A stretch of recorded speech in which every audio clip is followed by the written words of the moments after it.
శివాలయంలో ప్రసాదం తీసుకెళ్ళాలి అంటే తిన్నగా పట్టుకెళ్ళకూడదు. చండీశ్వర స్థానం దగ్గరికి వెళ్ళి చిటికి వెయ్యాలి. ఎందుకు చిటికి వేస్తున్నావు అంటే ఆయనకి చెవుడండి అంటుంటారు కొంతమంది. కొంతమంది చప్పట్లు కొడతారు. ఎందుకండి అంటే ఆయనకి చెవుడండి. ఆయన చెవుడు అయితే నువ్వు ఎందుకు చప్పట్లు కొట్టడం? కాదు, తప్పది. అది ఇంకో దోషం అలా అనడం. ఆయన ధ్యానమగ్నుడై ఉంటాడు. నువ్వు చిటిక వేస్తే ఆయన కళ్ళు విప్పుతాడు. నేను చెప్పే కదా, శబ్దం అయితే ధ్యానం భంగం అవుతుంది. ప్రసాదం చూపిస్తే ప్రసన్నుడవుతాడు. సరే తీసుకెళ్ళి అంటాడు. ఒక కొబ్బరి చెక్క గుడికి వెళ్ళిందంటే శివుడికి వెళ్ళింది. ఓ కొబ్బరి చెక్క ప్రసాదం అయింది. ఆయన తిని మీకు శేషం ఇచ్చాడు. ఇప్పుడు ఆ ప్రసాదం పట్టుకెళ్లే ముందు చండీశ్వరుడికి చూపించి ఇంటికి పట్టుకెళ్ళాడు. ఒక్క శివాలయంలో మాత్రం అది నియమం తప్ప తిన్నగా గుళ్ళోంచి పట్టుకుని వెళ్ళిపోకూడదు అని. అంతేకాని శివాలయంలో ప్రసాదాలు పట్టుకెళ్ళకూడదండి. శివాలయంలో ప్రసాదాలు గోడ మీద పెట్టి వెళ్ళిపోవాలండి. అవి ధూర్తతనంతో కూడుకున్న మాటలు. అసలు అలాంటి పనులు చేస్తే రావలసిన అనుగ్రహం రాదు. తప్పకుండా ప్రసాదం పట్టుకెళ్ళాలి. మారేడు దళాల్లాంటివి అవి పట్టుకెళ్ళి ఎక్కడో పడేస్తే ఎవరైనా తొక్కుతారేమోనన్న భయం ఉంటే అటువంటివి చండీశ్వర స్థానం దగ్గర విడిచిపెట్టి వెళ్ళిపోవడం మంచిది. అంతేకాని ఆ నిర్మాల్యం పట్టుకెళ్ళి నందీశ్వరుడి మీద పెట్టారనుకోండి, ఆ నంది మించి కింద పడతాయి. శివలింగ దర్శనం చెయ్యాలంటే నందీశ్వరుడి దగ్గరికి వచ్చి కుడి చెయ్యి ఆ రెండు వేళ్ళు ఆయన కొమ్ముల మీద పెట్టి వెనకాతల ఎడం చేత్తో ఆయన వృషణాన్ని పట్టుకుని ఒక్కసారి ఇలా నొక్కితే ఆయన ఊపిరి అని ఆగుతుంది. ఆగినప్పుడు ఆ ఊయల ఆగి శివదర్శనం అవుతుంది. వృషస్య వృషణం స్పృష్ట్వా శృంగమధ్యే శివాలయం దృష్ట్వా క్షణం నరో యాతి కైలాసే శివసన్నిధి అని శైవాగమం. ఇప్పుడు నంది మీద పెట్టారనుకోండి, అది కింద పడుతుంది. వెళ్ళి దర్శనం చేద్దాం అనుకున్నవాడు అది తొక్కాడు అనుకోండి, గత జన్మల పుణ్యం పోతుంది. పుష్పదంతోపాఖ్యానం అదే. కాబట్టి నంది మీద కాదు పెట్టవలసింది, చండీశ్వర స్థానం దగ్గర నిర్మాల్యం విసర్జించాలి. అందుకే శివలింగం మీద నిర్మాల్యం తీసేటప్పుడు ఉత్తరాభిముఖంగా తీస్తారు. ఎందుకంటే చండీశ్వర స్థానం ఉంది కాబట్టి ఉత్తరాన. అథవా శివాలయంలో ప్రసాదాన్ని నిస్సందేహంగా తీసుకువెళ్ళవచ్చు, తీసుకువెళ్ళాలి కూడా. చండీశ్వరుడికి తీసుకెళ్ళి చూపించి తీసుకెళ్ళాలి. శ్రీ గురుభ్యో నమః. మంత్రోపదేశం అంటే ఏమిటండి? దాన్ని ఎలా తీసుకోవాలి? మంచి ప్రశ్న. అసలు మంత్రము అంటే మననాత్ త్రాయతే ఇది మంత్రః అని. దేనిని మననం చేస్తే రక్షణ చెయ్యగలదో దానిని మంత్రము అంటారు. మననం చేస్తే రక్షణ చెయ్యగలిగినటువంటి శక్తి దేని యందు నిక్షేపింపబడి ఉంటుంది అంటే బీజాక్షరములతో కూడుకున్నటువంటిదైతే దానికి రక్షణ శక్తి అంతర్లీనముగా ఉంటుంది అని శాస్త్రవాక్కు. అందుకే దానికి మంత్రము అని పేరు. ఒక్కొక్క మంత్రం అన్ని బీజాక్షరాలతో ఉండొచ్చు. ఒక్కొక్క మంత్రంలో ఒక్కటే బీజాక్షరం ఉండొచ్చు. పంచాక్షరి మహామంత్రం ఉంది, ఒకటి బీజాక్షరం.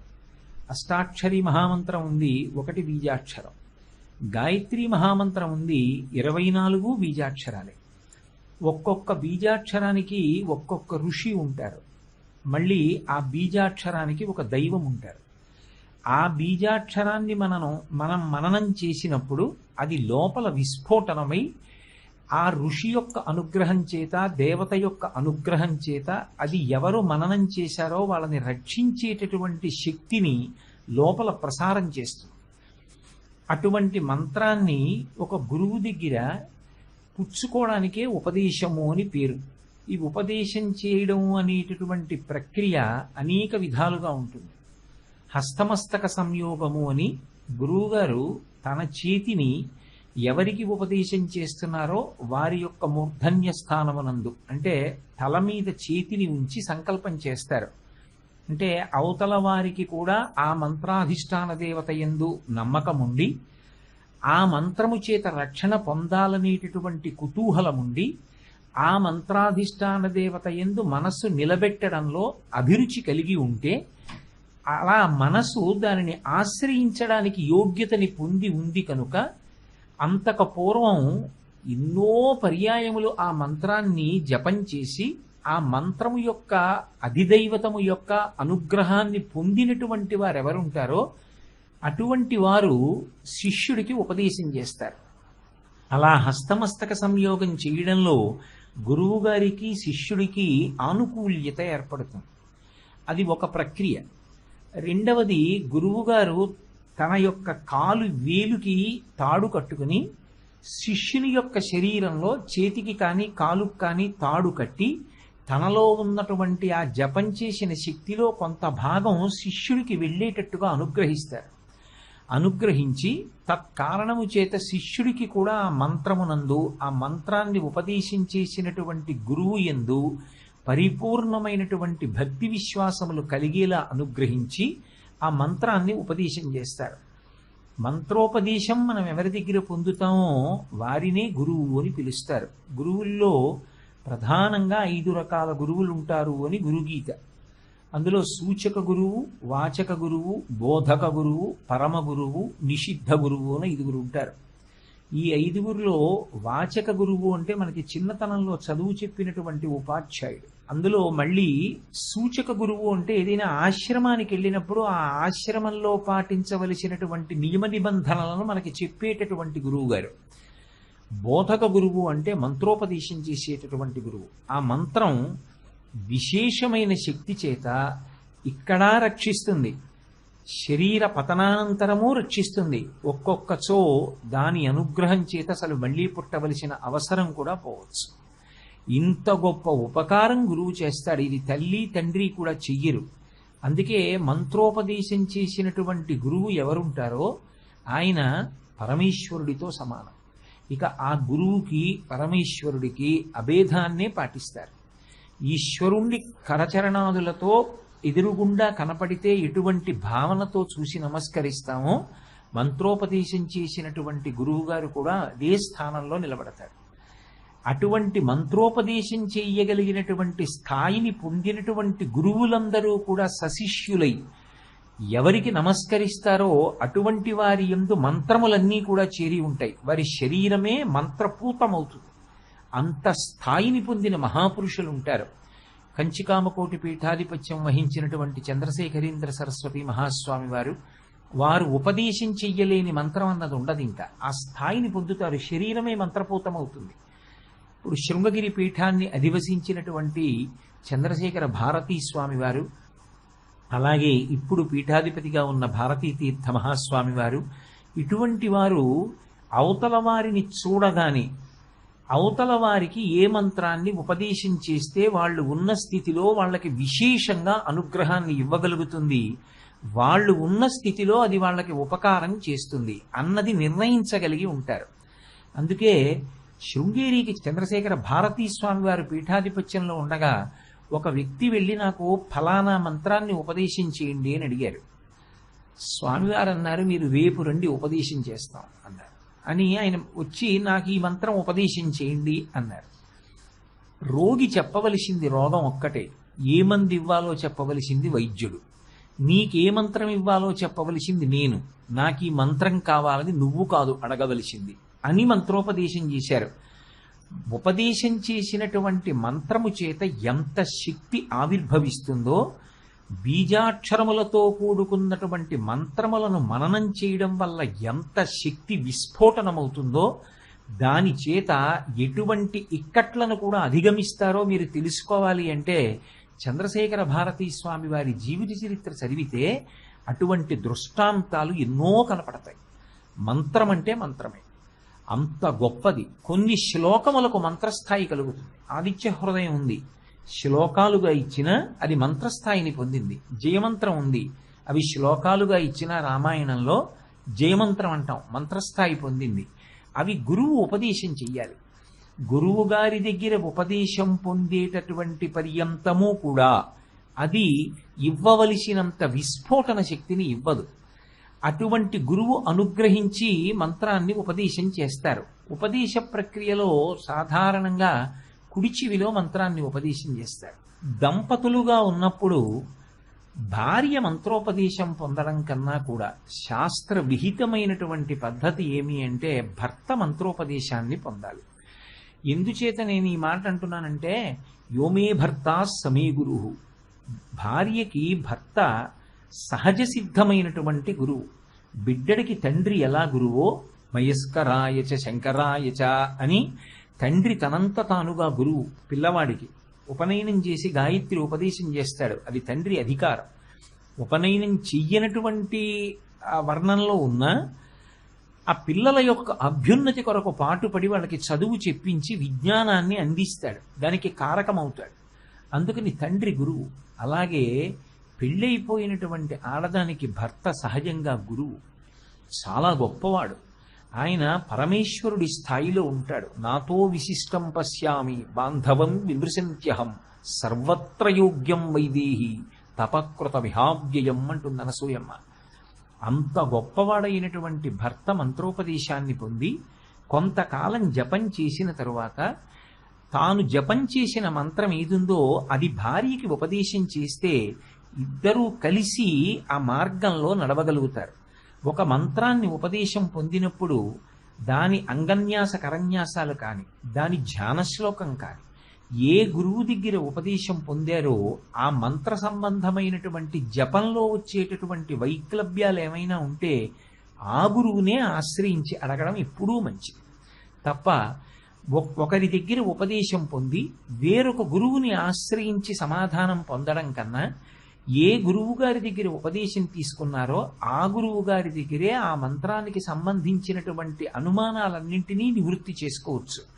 ఒక్కొక్కచో గురువుగారు శరీరంతో ఉండకపోవచ్చు ఒక అనుమానం వచ్చేటప్పటికి. కానీ మీతో నేను ఒక యథార్థం చెప్తున్నాను, గురువు అన్న నమ్మకం మీకున్నప్పుడు ఆయన శరీరం విడిచిపెట్టినా గురువుని ప్రార్థన చేస్తే ఏదో ఒక రూపంలో గురువుగారు మీ సమస్యని పరిష్కరిస్తారనడంలో వ్యక్తిగతంగా నాకు ఏ విధమైన అనుమానం లేదు.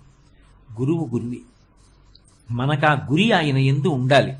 ఆ గురి మనకి లేనప్పుడు ఆయన ఎంత శక్తివంతుడైనా గురువు కాలేడు. కాబట్టి మంత్రోపదేశము అనేటటువంటి మాటలో అంతర్లీనంగా ఇన్ని విశేషాలు నిక్షిప్తమై ఉన్నాయి. కాబట్టి అటువంటి గురువు జీవితంలో లభించడం, అటువంటి గురువు యొక్క శుశ్రూష చెయ్యడం చేత వ్యక్తి ఎంతో వృద్ధిలోకి వస్తాడు. అందుకే మనిషి జీవితంలో చేసి తీరవలసింది అంటూ చెప్పేది ఏది అంటే శాస్త్రం గురు శుశ్రూష. గురువుగారి శరీరం 10 కాలాలు ఉండేటట్టుగా శిష్యుడు చూసుకోవాలి. ఎందుకంటే ఆ గురువు శరీరంలోంచి వెళ్ళిపోతే చెప్పేవాడు ఉండడు. అందుకే గురు శుశ్రూష అంటే గురువు గారికి కాళ్ళు పట్టడం, గురువు గారికి పనులు చేసి పెట్టడం, ఆయన బడలిపోకుండా చూసుకోవడమే కాదు, స్థాన శుశ్రూష అని గురువు గారు ఉన్న ప్రదేశాన్ని కూడా శుభ్రంగా ఉంచుతారు.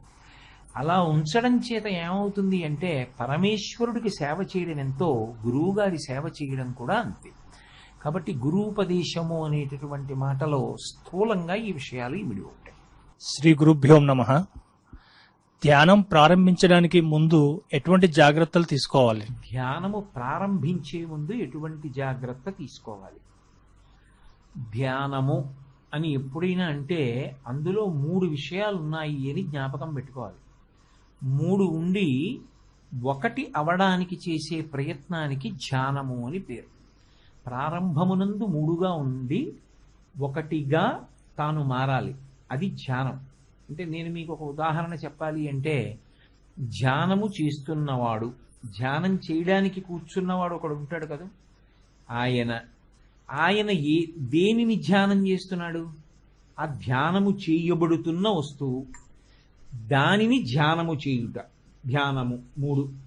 దీని ప్రయోజనం చిట్ట చివరికి 1 అయిపోతాయి. 3 కలిపి 1 అయిపోవడాన్ని ధ్యానమునందు ఆయన స్థిరంగా నిలబడగలిగాడు, ధ్యానము యొక్క ప్రయోజనాన్ని పొందాడు అంటారు. ఇది ఎలా ఉంటుంది అంటే బయటికి వ్యక్తము కాదు, మీరు చెప్పలేరు కూడా. ధ్యానం చేసేటప్పుడు వచ్చేటటువంటి ఆనందం ఏదుంటుందో అది అవ్యక్తం, దాన్ని పైకి చెప్పడం కుదరదు. నేను మీకు ఒక ఉదాహరణ చెప్పాలి అంటే రామకృష్ణ పరమహంస తరచు చెప్పినటువంటి ఉదాహరణ చెప్తాను. ఒక పక్షి తన గుడ్లని తాను పొదుగుతున్నప్పుడు ఆ గడ్డిలో ఆ గూట్లో దాని గుడ్లు పెట్టి దాని మీదకి 2 కాళ్లతోటి నడిచి వచ్చి జాగ్రత్తగా దాని కడుపు బరువుగా గుడ్లకి తగలకుండా పైన తగిలేటట్టుగా కూర్చుంటుంది. కూర్చున్నప్పుడు ఆ గుడ్డు యొక్క పెంకు పక్షి యొక్క కడుపుకి తగులుతుంది. పక్షి యొక్క వేడి గుడ్డు యొక్క పెంకులోకి దిగుతుంది. పెంకులోకి దిగినటువంటి వేడి లోపల ఉన్నటువంటి పిండానికి తగులుతుంది. లోపల ఉన్న పిండము పిల్లగా మారుతూ ఉంటుంది. ఈ కడుపు యొక్క తలము ఆ గుడ్డు పెంకుకి తగిలి ఆ పెంకు వేడి పిండాన్ని పిల్లగా మారుస్తున్నటువంటి ప్రక్రియని లోపల తెలుసుకుంటున్నటువంటి పక్షి తన పిల్ల ఊపిరి పోసుకుంటోంది అనేటటువంటి ఆనందంతో కనురెప్పలు సగం మూసేస్తుంది. ఇలా అరమోట్పు కన్నులతో ఆనందాన్ని అనుభవిస్తూ ఉంటుంది. ఇప్పుడు ఒక చిత్రకారుణ్ణి మీరు ఆ బొమ్మ గీయండి అన్నారనుకోండి, కన్నులు సగం మూసుకున్న పక్షిని, పక్షి పొట్ట కింద ఉన్న గుడ్లని గీయగలడేమో, పక్షి పొందుతున్న ఆనందాన్ని వ్యక్తం చేయగలడా బొమ్మలో? చెయ్యలేడు. ధ్యానమునందు పొందుతున్న ఆనందము కూడా అంతే. ఎవరికి వారు అనుభవించేదే తప్ప ధ్యానమునందు పొందేటటువంటి ఆనందాన్ని పంచుకోవడం అనేటటువంటిది సాధ్యం కాదు. అందుకే ధ్యానము అన్న దాంట్లో ప్రధానంగా కేంద్రీకృతము కావలసినది ఏది అంటే మనస్సు. మనస్సు దేని మీద ఆధారపడుతుంది అంటే ఊపిరి మీద ఆధారపడుతుంది. ఊపిరి చాలా వేగంగా తీసి వేగంగా వదులుతున్నారనుకోండి, మనసు చాలా వేగంగా కదిలిపోతుంది.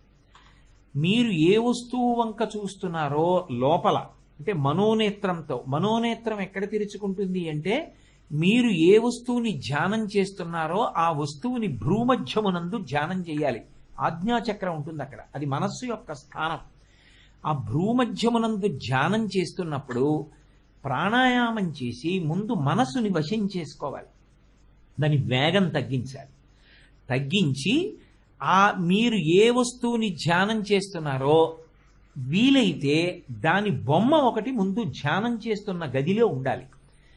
కళ్ళు తెరిచి బాగా ప్రశాంతంగా మీ మనసు ప్రశాంతంగా ఉంది, కదిలిపోవట్లేదు అన్నది నిర్ధారించుకొని ఒకసారి దాని వంక బాగా చూడాలి. అథవా మనసుని నిలబెట్టడానికి ధ్యానం చేసేటప్పుడు ప్రాథమిక దశలో ఉపయుక్తం ఏది అంటే వెలుగుతున్నటువంటి జ్యోతి వంక చూడాలి. ఎందుకంటే కంటికి ఒక లక్షణం ఉంది, అది దీపాన్ని తొందరగా లాక్కుంటుంది. అందుకే చీకటి ఉందనుకోండి, దీపం ఉంటే వస్తువుల్ని పట్టుకుంటుంది. అన్నిటికన్నా తొందరగా మనస్సు దగ్గరికి దేన్ని తీసుకెడుతుంది? కన్నంటే దీపాన్ని తీసుకెడుతుంది. మీరు ఒక దీపాన్ని వెలిగించి ఆ దీపం వెలుగుతున్న జ్యోతి వంక చూస్తున్నారనుకోండి, కంటికి ఇబ్బంది ఏమి ఉండదు, అదేం చాలా విశేష కాంతితో ఉండదు. ఆ వెలుగుతున్నటువంటి దీపం వంక అలా చూసి మీరు కళ్ళు మూసుకోండి, మీ ప్రయత్నం లేకుండా వెలుగుతున్న జ్యోతిని చూపిస్తుంది. మీరేం ప్రయత్నం చేయక్కర్లేదు, చెయ్యక్కర్లేకుండా జ్యోతిని ముందు చూపిస్తుంది. ధ్యానంలో మనసు నిలబడడానికి, మీరు చూడాలనుకున్న దాన్ని చూపించడం మనసుకు అలవాటవడానికి దీపంతో ప్రారంభం చెయ్యాలి. ఆ జ్యోతిని చూసి కళ్ళు మూసుకుంటే ఆ జ్యోతి కదలకుండా కొద్దిగా అలా అలా కదిలి అలా నిలబడ్డాన్ని చూపిస్తుంది. ఊపిరిని నియంత్రించి, అంటే బిగపట్టకూడదు. ఊపిరి బిగపట్టడం కానీ, పళ్ళు బిగపట్టడం కానీ, నాలుక పెదవుల మధ్యలోంచి బయటికి పెట్టడం కానీ, వ్యగ్రతతో కూర్చోవడం కానీ చేయకూడదు. ఆసనం మీకు పరమ ప్రశాంతంగా సౌకర్యంగా ఉంది అన్న విషయాన్ని ముందు చూసుకోవాలి. చాలా మెల్లగా మందంగా ఏదైనా సువాసన గదిలో వస్తూ ఉండాలి. ఏ చక్కటి సాంబ్రాణో వేశారనుకోండి, అది చాలా గాఢమైన వాసన ఉండకూడదు, మందమైన వాసన వస్తోందనుకోండి. లేకపోతే జాజిపూల దండ ఒకటి పెట్టి కొద్ది వేగంతో వస్తున్నటువంటి ఫ్యాన్ పెట్టారనుకోండి, ఆ జాజిపూల మించి వస్తున్నటువంటి గాలి చేత, ప్రాణాయామం చేత మనసు నిలబడుతుంది. మీరు ఏ గదిలో కూర్చున్నారో, మీరు ఏ ప్రాంతంలో కూర్చున్నారో ఆ ప్రాంతంలో మీరు భయం పొందవలసిన అవసరం ఉండకూడదు. నేను ఇక్కడ కళ్ళు మూసుకు చాలాసేపు కూర్చుంటే ఏమైనా అవుతుందా అన్న అనుమానం మీకు ఉండకూడదు. నేను ధ్యానంలోకి వెళ్లే ముందు ఎప్పుడూ కూడా ఇంతసేపు అని కాలనియతి పెట్టుకోకూడదు. ఇంతసేపు అన్నారనుకోండి, మీరు దేన్ని చూద్దాం అనుకుంటున్నారో దాని మీద కన్నా ఎంతకాలం అయింది అన్న దాని మీద ఉంటుంది. అందుకే ధ్యానంలో కాలంతో నియతి పెట్టుకోకుండా మీరు ప్రశాంతపడడాన్ని చూడాలి. అలా ప్రశాంతంగా దృష్టి పెట్టి, నేను ఇక్కడ ఇలా కూర్చుంటే ఏ తేలన్నా వస్తుందా, ఏమైనా పాములు అవి పాకే అవకాశం ఉందా, ఏమైనా జిర్రిల్లంటి వస్తాయా, ఇలాంటి అనుమానాలు ఉండకూడదు. లేకపోతే ఓ 10 నిమిషాల్లో ఇందులో ఎవరికైనా ఏమైనా వస్తువులు తీసుకునే అవసరం ఉంటుందా? ఇలాంటివి ఉండకూడదు. ఉండకుండా ప్రశాంతంగా కూర్చుని మీ మనసుని దాని మీద లగ్నం చెయ్యగలిగినటువంటి స్థితిని పొందాలి. దానికి ఉత్తమమైనటువంటి మార్గం ఏమిటి అంటే, కూర్చోగలిగితే, నేల మీద కూర్చోగలిగితే ఏదైనా మెత్తటి ఆసనం వేసుకుని, మెత్తటి ఆసనం అంటే నా ఉద్దేశ్యం పల్సగా ఉండేటటువంటిది ఓ శాలువా లాంటిది ఏదైనా వేసుకుని మీరు కూర్చుని, కాళ్ళ కింద అక్కడ బట్ట ఒత్తుకోవట్లేదు, రక్త ప్రసారానికి ఇబ్బంది లేదని ఒక చేతిలో ఒక చేతిని పెట్టి ఆ 2 చేతులు ఒళ్ళో పెట్టుకుని వెన్నుపాము నిటారుగా ఉంచి మెడ ఇలా పైకి ఎత్తకుండా ఇలా పక్కలకి వాల్చకుండా నిటారుగా ఉంచి కళ్ళు మూసుకుని గట్టిగా రెప్పలు ముయ్యకుండా భ్రూమధ్యమునందు మీరు దేన్ని ధ్యానం చేద్దాం అనుకుంటున్నారో ఆ వస్తువు మీద మనసుని కేంద్రీకృతం చెయ్యాలి.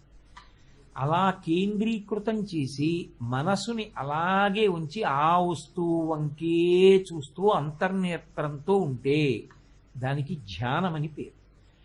క్రమక్రమంగా ఏమవుతుందంటే, ఎవరు ధ్యానం మొదలుపెట్టాడో వాడికి శరీర స్థితి అంతరిస్తుంది. నేను అన్నది జారిపోతుంది.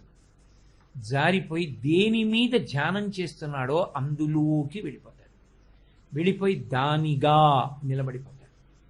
ఆ స్థితి యందు అవ్యక్తమైనటువంటి ఆనందాన్ని పొందుతాడు. యథార్థమునకు మనసు విశేషమైనటువంటి శాంతి పొందుతుంది. ఆ శాంతి పొందినటువంటి స్థితిలో శరీరంలో ఉండేటటువంటి ప్రధానమైన అవయవాలు ఏ ఉంటాయో అవన్నీ కూడా మంచి శక్తిని పుంజుకుంటాయి. అది ధ్యానం చేసేటటువంటి వాడు ప్రధానంగా ముందు తీసుకోవలసిన జాగ్రత్త. అంతేకాని నేను ధ్యానం చేస్తాను అని ఎక్కడ పడితే అక్కడ కూర్చోవడం, అసలు ధ్యానం గురించి ఏ విధమైనటువంటి అవగాహన లేకుండా ధ్యానం ప్రారంభిస్తే అసలు ధ్యానంలో మనసు నిలబడడం అన్నది చాలా కష్టం. శ్రీ గురుభ్యో నమః. గురుగారు, అందరికీ ధ్యానయోగ్యమైనటువంటి ఒక మూర్తి గురించి తెలిపండి. లోకంలో అనేక మూర్తులు ఉంటాయి. సాధారణంగా ధ్యానము అన్నప్పుడు భద్రమైనది, శ్రేయోదాయకమైనది, మంగళకరమైనది, శుభప్రదమైనది, మనసుకి ఉద్విగ్నతని కలిగించనిది, మనసు దేని యందు లయం అవుతుందో అలా లయం అవగలిగినటువంటి మూర్తిని ధ్యానం చెయ్యాలి తప్ప ఆ మూర్తిని చూసినంత మాత్రం చేత మనసు బాగా కదిలిపోయేటటువంటి మూర్తి జోలికి వెళ్ళకూడదు. అంటే నేను ఒక మూర్తి వంక చూస్తే భయం కలగడం కానీ, భీతి కలగడం కానీ, దాని వంక అలా చూసినటువంటి కారణం చేత మనసు వ్యాకులత పొందడం కానీ, అటువంటి వాటి జోలికి వెళ్ళకూడదు. పరమశాంతరసాన్ని ఆవిష్కరించేటటువంటివి, చిరునవ్వు నవ్వుతూ ఉండేటటువంటివి, మనసుకి లోపల ఉల్లాసాన్ని కల్పించగలిగినవి, మనసు అందులో కరగగలిగినటువంటిది తీసుకోవాలి. అది ప్రధానమైన జాగ్రత్త. ఎందుచేత అంటే మనసు కానీ కరగదనుకోండి అందులోకి, అప్పుడు అది ఏమవుతుందంటే రెండిటిలో ఏదో ఒకదాన్ని ఇస్తుంది. ఒకటి ఇస్తే భయాన్ని ఇస్తుంది, ఇవ్వకపోతే కామాన్ని ఇస్తుంది. ఈ రెండిటిలో ఏదో ఒకటి ఇస్తుంది. అది దాని లక్షణం. అందుకే ప్రేమ యందు ఏముంటుందంటే భక్తి యందును కరిగిపోవడం ఉంటుంది. భక్తి అంటే కరిగిపోవడం. మీరు ఏ మూర్తిని ఉపాసన చేస్తున్నారో ఆ మూర్తిలో మీరు కరిగిపోతారు. ఇప్పుడు పంచదారని నీటిలో వేశాననుకోండి, పంచదార నీటిలో కరిగిపోతుంది. పంచదారలోకి నేను కొయ్య రసను తీసుకొచ్చి వేసి కలిపాను అనుకోండి, ఎప్పటికీ కలవదు, సరికదా, నీటి రంగు మారిపోతుంది. ధ్యానము అన్న దాంట్లో ఉండవలసిన లక్షణం ఏమిటంటే మీ మనసు దానిలో కరిగిపోవాలి. కరిగిపోవాలి అంటే దాని పట్ల మీకు ప్రేమ ఉండాలి, దాని యందు భక్తి ఉండాలి, మీకు ఏం భయం కలగకూడదు. దాన్ని స్మరిస్తే సంతోషంతో అక్కడికి వెళ్ళడానికి మీ మనసు ఇష్టపడాలి. అది ఎలా ఉంటుందంటే, అమ్మ దగ్గరికి వెళ్ళడానికి పసిపిల్లాడు ఎలా ఉత్సాహం చూపిస్తాడో, అమ్మ కనపడగానే, నిద్ర లేవగానే అమ్మ కోసం వెతుక్కునే అమ్మ కనపడగానే అమ్మ జడేసుకుందా, అమ్మ జడేసుకోలేదా, అమ్మ స్నానం చేసిందా, అమ్మ స్నానం చేయలేదా, అమ్మ అన్నం తిందా, అన్నం తినలేదా, వీటితో పిల్లాడికి సంబంధం లేదు. అమ్మ కనపడాలంటే వాడికి. అమ్మ కనపడితే సంతోషపడిపోయినట్టు ఎవరు కనపడితే మనసు సంతోషించి కరుగుతుందో ఆ మూర్తిని తీసుకోవాలి. అటువంటి మంగళప్రదమైన మూర్తులు ఎన్నో ఉన్నాయి. కానీ అన్ని ఆశ్రమాలకి ఉపయుక్తమైన మూర్తి అంటే ఒక బ్రహ్మచారికి, లేదా ఇవాల్టి రోజుల్లో చెప్పాలి అంటే ఒక విద్యార్థికి, ఓ చదువుకుంటున్న పిల్లాడికి మంచి అనుగ్రహాన్ని ఇవ్వగలిగినది, లేదా ఆశ్రమం రీత్యా చెప్పినప్పుడు బ్రహ్మచారికి, ఒక గృహస్థుకి మంచి ఫలితాలు ఇవ్వగలిగినది, ఒక వానప్రస్థుకి మంచి ఫలితం ఇవ్వగలిగినది, ఒక సన్యాసికి మంచి ఫలితం ఇవ్వగలిగినది. 4 ఆశ్రమాల యొక్క ధర్మాలు భిన్నములైన 4 ఆశ్రమాల వాళ్ళు కూడా ధ్యానం చేసినా కూడా నలుగురికి ఎవరికి ఏ ఫలితం అందాలో ఆ ఫలితం అందించగలిగినటువంటి ప్రశస్తమైన మూర్తులలో అత్యంత శ్రేయోదాయకమైనది దక్షిణామూర్తి స్వరూపం. కృష్ణ భగవానుడు గొప్పగా ధ్యానానికి యోగ్యమైన మూర్తి. కానీ గృహస్థు దాన్ని ధ్యానం చేస్తే కాళ్ళ దగ్గర ఆవు దూడ ఉన్నటువంటి మూర్తినే ధ్యానం చెయ్యాలి అని చెప్పి ఒక నియమాన్ని పెద్దలు చెప్తారు. దక్షిణామూర్తి అనుకోండి, విద్యార్థి ధ్యానం చేస్తే అపారమైనటువంటి జ్ఞాపక శక్తి, తేజస్సు, ఆరోగ్యము కలుగుతాయి. గృహస్థు ధ్యానం చేస్తే సమస్తమైనటువంటి ఐశ్వర్యము కలుగుతుంది, ధర్మమునందు అనురక్తి కలుగుతుంది. వానప్రస్థుకి వైరాగ్యం బాగా పెరుగుతుంది, సన్యాసికి జ్ఞానము నిలబడుతుంది.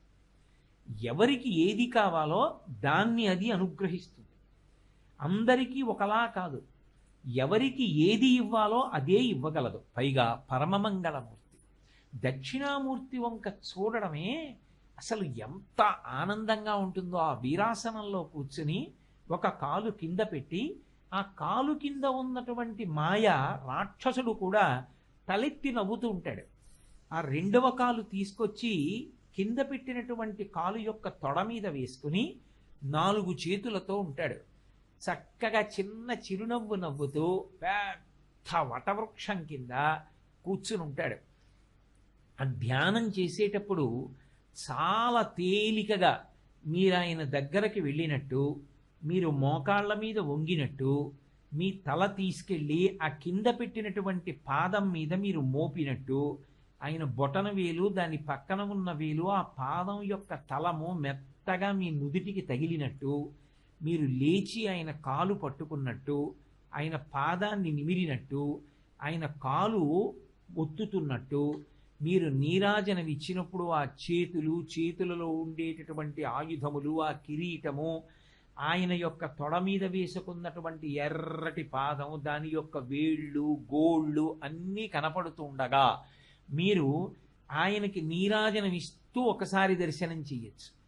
మీరు ధ్యానంలో ఆయనని చూస్తూ దగ్గరగా కూర్చుని చూస్తూ ఉంటే మనసు రంజిల్లిపోయి చాలా తేలికగా ఆయన యందు లయమైపోతుంది. విశేషించి అది జ్ఞానకారకము, మంగళప్రదము, శివస్వరూపం.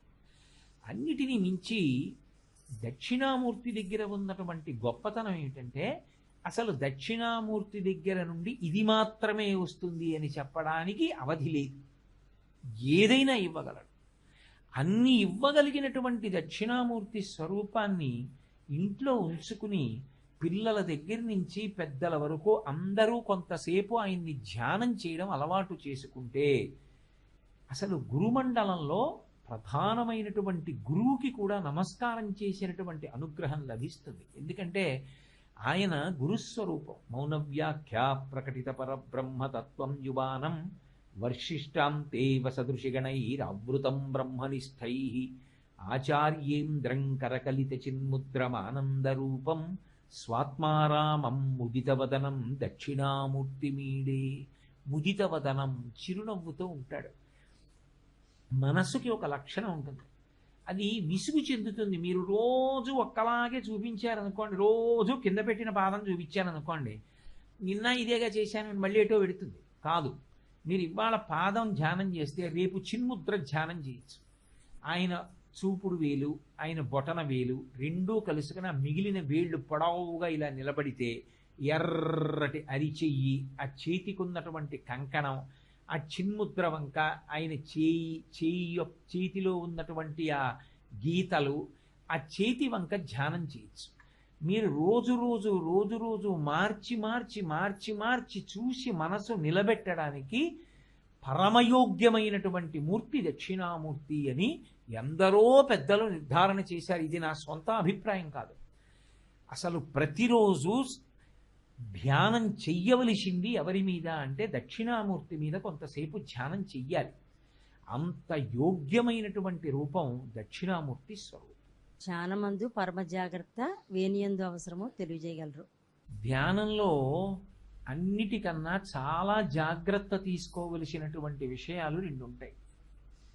ఏమిటి ఆ రెండు విషయాలు అంటే, శరీరం బాగా బడలిపోయి ఉన్నా లేదా సౌకర్యంగా అనిపించిన మనసు ఏం చేస్తుందంటే, ఏ మూర్తిని మీరు పట్టుకోమని ఆజ్ఞ ఇచ్చారో ఆ మూర్తిని పట్టుకుని నిద్రలోకి వెళ్ళిపోతుంది. అది ఏమనుకుంటాడంటే, నేను ధ్యానంలో ఉన్నాను అనుకుంటాడు. కానీ కాసేపటికి తెలుస్తుంది నిద్ర వచ్చేస్తోంది నాకు. అది చాలా జాగ్రత్త తీసుకోవాలి. అందుకే ఉత్సాహంగా ఉండి ధ్యానానికి కూర్చోవాలి తప్ప బాగా బడలిపోయినటువంటి స్థితిలో ధ్యానానికి కూర్చోకూడదు. కూర్చుంటే నిద్రలోకి జారతారు. రెండవది, ఎప్పుడైనా సరే ధ్యానం చేసేటప్పుడు అకస్మాత్తుగా మీకు పెద్ద శబ్దం వినపడకుండా జాగ్రత్త పడాలి. మీరు ధ్యానం చేస్తున్నారనుకోండి, ఎవరూ చప్పుడు చెయ్యరు అన్న విషయం మీరు బాగా జ్ఞాపకం ఉంచుకోవాలి. ఈ విషయం ధ్యానానికి కొంత అలవాటు పడిన వాళ్ళైతే నేను చెప్పిన మాట ఎంత అవసరమో అర్థమైపోతుంది. దానికన్నా వివరణ అక్కర్లేదు. ఎందుకనంటే ధ్యానమునందు మీరు మంచి నిష్ఠలో ఉన్నారనుకోండి, చేతిలో చెంచా ఎవరో వెనకాతలకు వచ్చి కింద పడేశారనుకోండి, చాలు అకస్మాత్తుగా వెన్నుపామంతా జలధరింతలు వచ్చేసి కాసేపు మీరు బహిర్ముఖులై అక్కడ జరుగుతున్న విషయం తెలుసుకోవడానికి మీకు తటపటాయింపు వచ్చేస్తుంది. అదే ఒక్కొక్కసారి చాలా పెద్ద ఇబ్బందులకు కూడా తీసుకెడుతుంది. అందుకే ధ్యానం మొదలు పెట్టేటప్పుడు ఎప్పుడూ తీసుకోవలసిన జాగ్రత్త ఏంటంటే, పెద్ద శబ్దం నాకు వినపడదు. ధ్యానమునందు నిష్ఠ పెరుగుతుంటే చిన్న శబ్దం కూడా వినపడకుండా చూసుకోవాలి. అందుకే మీరు చూసి ఉంటారు, ధ్యాన మందిరాలను ఉంటాయి. ధ్యాన మందిరం లోపలికి వెళ్ళేటప్పుడు తలుపు కూడా కిర్రు మనకుండా చూస్తారు. ధ్యాన మందిరంలోకి వెళ్ళి కూర్చున్నప్పుడు కూడా చప్పుడు అవ్వకూడదు. అరుణాచలంలో భగవాన్ రమణులు ఎక్కడ పడుకుని ఉండేవారో దాన్ని ఇప్పటికీ ధ్యాన మందిరంగా నిర్వహిస్తున్నారు. నిశ్శబ్దం. అసలు నిశ్శబ్దంలో ఎంత ఆనందం ఉందో అనుభవించాలంటే ఒక్క ధ్యానంలోనే తెలుస్తుంది. దానికి ప్రధాన ప్రతిబంధకం ఏది అంటే చప్పుడు అవడమే. అందుకే ధ్యానం పసిపిల్లలు ఉన్న చోట, చప్పుడై తీరుతుందన్న చోట, పెద్ద పెద్ద గంటల చప్పుడు ఉన్నటువంటి గడియారాలు ఉన్న చోట సెల్ ఫోన్ని నిశ్శబ్దంగా ఉండేటట్టు ఉండకుండా అది మోగుతుంది అన్న విషయంలో పరాకు లేకుండా పక్కన పెట్టుకుని, ఇంట్లో ఎవరో నన్ను వచ్చి పిలిచే అవకాశం ఉంది అన్నప్పుడు ధ్యానానికి ఉపక్రమించకూడదు. అందుకే పెద్దలు ఏం చెప్తారంటే, మీరు ధ్యానం చేస్తున్నారు అంటే మీ గురించి జాగ్రత్త తీసుకునే వాళ్ళు ఎవరో ఉండాలి. నేను ధ్యానం చేసుకుంటున్నాను అనుకోండి, నేను నా అంత నేను ధ్యానం చేయకూడదు. నా భార్యకి చెప్పాలి, ఒక్క అరగంట పలకరించవద్దు, ఎవరినీ పంపకు, ఒక 30 నిమిషాలు ఏమీ భంగం చెయ్యొద్దు అని ధ్యానానికి కూర్చోవాలి. ఒకవేళ నేను సమయం తెలియనంతగా ఆనందంలో మునిగిపోయాను అనుకోండి, అప్పుడు ఎలా బహిర్ముఖం చేయడం అంటే చాలా మందంగా స్పృశించాలి. ఊరికే ఇలా ఇలా కొట్టడం అలాంటివి చేయకుండా చాలా నెమ్మదిగా స్పృశించడం కానీ, లేకపోతే దగ్గరకు వచ్చి శ్రీరామ శ్రీరామ శ్రీరామ అలా ఏదో మెల్లగా భగవన్నామం అనడం కానీ చెయ్యాలి తప్ప, ధ్యానంలో నిష్ఠ పెరుగుతూ ఉండగా దానికి ప్రతిబంధకం ప్రధానమైంది ఏది అంటే శబ్దమే. అది లేకుండా చాలా జాగ్రత్త పడాలి. నేను ఇంతకన్నా చెప్పడం కుదరదు, కానీ ధ్యానం చేసే అలవాటు ఉన్న వాళ్ళు ఎవరైనా ఉంటే వాళ్ళకి నేను చెప్పిన విషయం ఎంత ముఖ్యమైన విషయమో అర్థమైపోతుంది. ఇక మూడవది, మనసుతో దెబ్బలాట పెట్టుకోకూడదు. ధ్యానంలో ఎవరికైనా వచ్చే దెబ్బలాట ఎవరితో అంటే మనసుతో దెబ్బలాట వస్తుంది. ధ్యానం అంటే ఏం చేయాలి? మనసును నిలబెట్టాలి. మీరేమో ఫలానా దాని మీద నిలబడు అంటారు. ఓ దక్షిణామూర్తిని తీసుకొచ్చి పెద్ద మూర్తిని పెట్టుకుని ఓ శాలువా వేసుకుని అరగంట సేపు ఎవరూ మాట్లాడకుండా చూడని పాపం ఎంతో ఉత్సాహంగా వచ్చి కూర్చుని 2 చేతుల్లో చెయ్యి వేసుకుని వెన్నుపాము నిటారుగా పెట్టి భ్రూమధ్యంలో ఆ దక్షిణామూర్తిని చూడడం మొదలు పెడతాడు. 2 నిమిషాలు అయ్యేటప్పటికీ దక్షిణామూర్తి దగ్గర ఉండవలసినటువంటి మనస్సు నేను పర్సు గబుక్కుని బయట పెట్టేసి వచ్చేసానా, బీరువాలోనే పెట్టానా అంటుంది. లేకపోతే అది ఏం చేస్తుందంటే శబ్దాన్ని పట్టుకుని వెళ్ళిపోతుంది. నేను అన్నవి సామాన్యమైన విషయాలు నేను ప్రస్తావించట్లేదు. ఎక్కడో దూరంగా ఒక వ్యక్తి గంట కొడుతున్నాడు. అది ఠాంగ్ ఠాంగ్ కొట్టాడు. 3వ మాట మీకు తెలియకుండా మీ మనసు ఓ మాట చెప్తుంది, ఠాంగ్ అంటుంది. అంటే మళ్ళీ కొడుతున్నాడు, ఇప్పుడు ఠాంగ్ అంటుంది. అప్పుడు మీరు ఏమంటారంటే నేను దక్షిణామూర్తిని చూడమన్నాను. నువ్వు ఎంతసేపటి తర్వాత ఠాంగ్ అంటుందన్నది చూస్తున్నావు. మీరు ఎప్పుడైనా పరిశీలించండి. మీరు మనసులో ఠాంగ్ అన్నప్పుడే అది ఠాంగ్ అంటుంది. అంటే ఒక 2 మాటలు విన్న తర్వాత ఎంతసేపట్లో అంటుందో పట్టుకుంటుంది, అది లెక్క కడుతుంది. అప్పుడు మీరు దెబ్బలాట పెట్టుకోకూడదు దాంతో. నువ్వు దక్షిణామూర్తిని చూడటం లేదు అనకూడదు ప్రాథమిక దశలో. సరే చాలా సంతోషం, లెక్క అది చూడు పట్టుకోవాలాగా అని ఠాంగ్ ఠాంగ్ అని దాని మీద పెట్టాలి దృష్టి. అంటే అది దేని మీదకి వెళుతోందో దాని మీదకి వెళ్ళడాన్ని అనుమతించి పరిశీలనం చేయాలంటే కుక్క పిల్లని పెంచుకున్నట్టు పెంచుకురావాలి మనసుని. అప్పుడు అది సంతోషిస్తుంది, వెళ్ళనిచ్చాడు నన్ను. కాసేపటి గంట ఆగిపోతుంది. అప్పుడు దేని పట్టుకుంటుంది? అప్పుడు మీరు దాన్ని అభినందించాలి, బాగా పట్టుకున్నావు, గంట కొట్టడాన్ని చాలా చక్కగా పట్టుకున్నావు, ఇప్పుడు అలాగే పట్టుకో దక్షిణామూర్తిని అని మీరు దాన్ని తీసుకురావాలి. అది మొదట్లో ఏదో అరగంట అంటే అరగంట మీకు దక్షిణామూర్తి నేను చూడదు, అది వెళ్ళిపోతుంది. మీరు పసిపిల్లని మారాన్ చేసినట్టు చేసుకురావాలి. చేసుకురాగా రాగా రాగా రాగా అది నల్లమందు కలవాటు పడిన నెమలి అనేవారు రామకృష్ణ పరమహంస. అలా అది పట్టుకుంటుంది. పట్టుకుని ఎప్పుడు ధ్యానం చేద్దాం ఎప్పుడు ధ్యానం చేద్దాం అని అడుగుతుంది.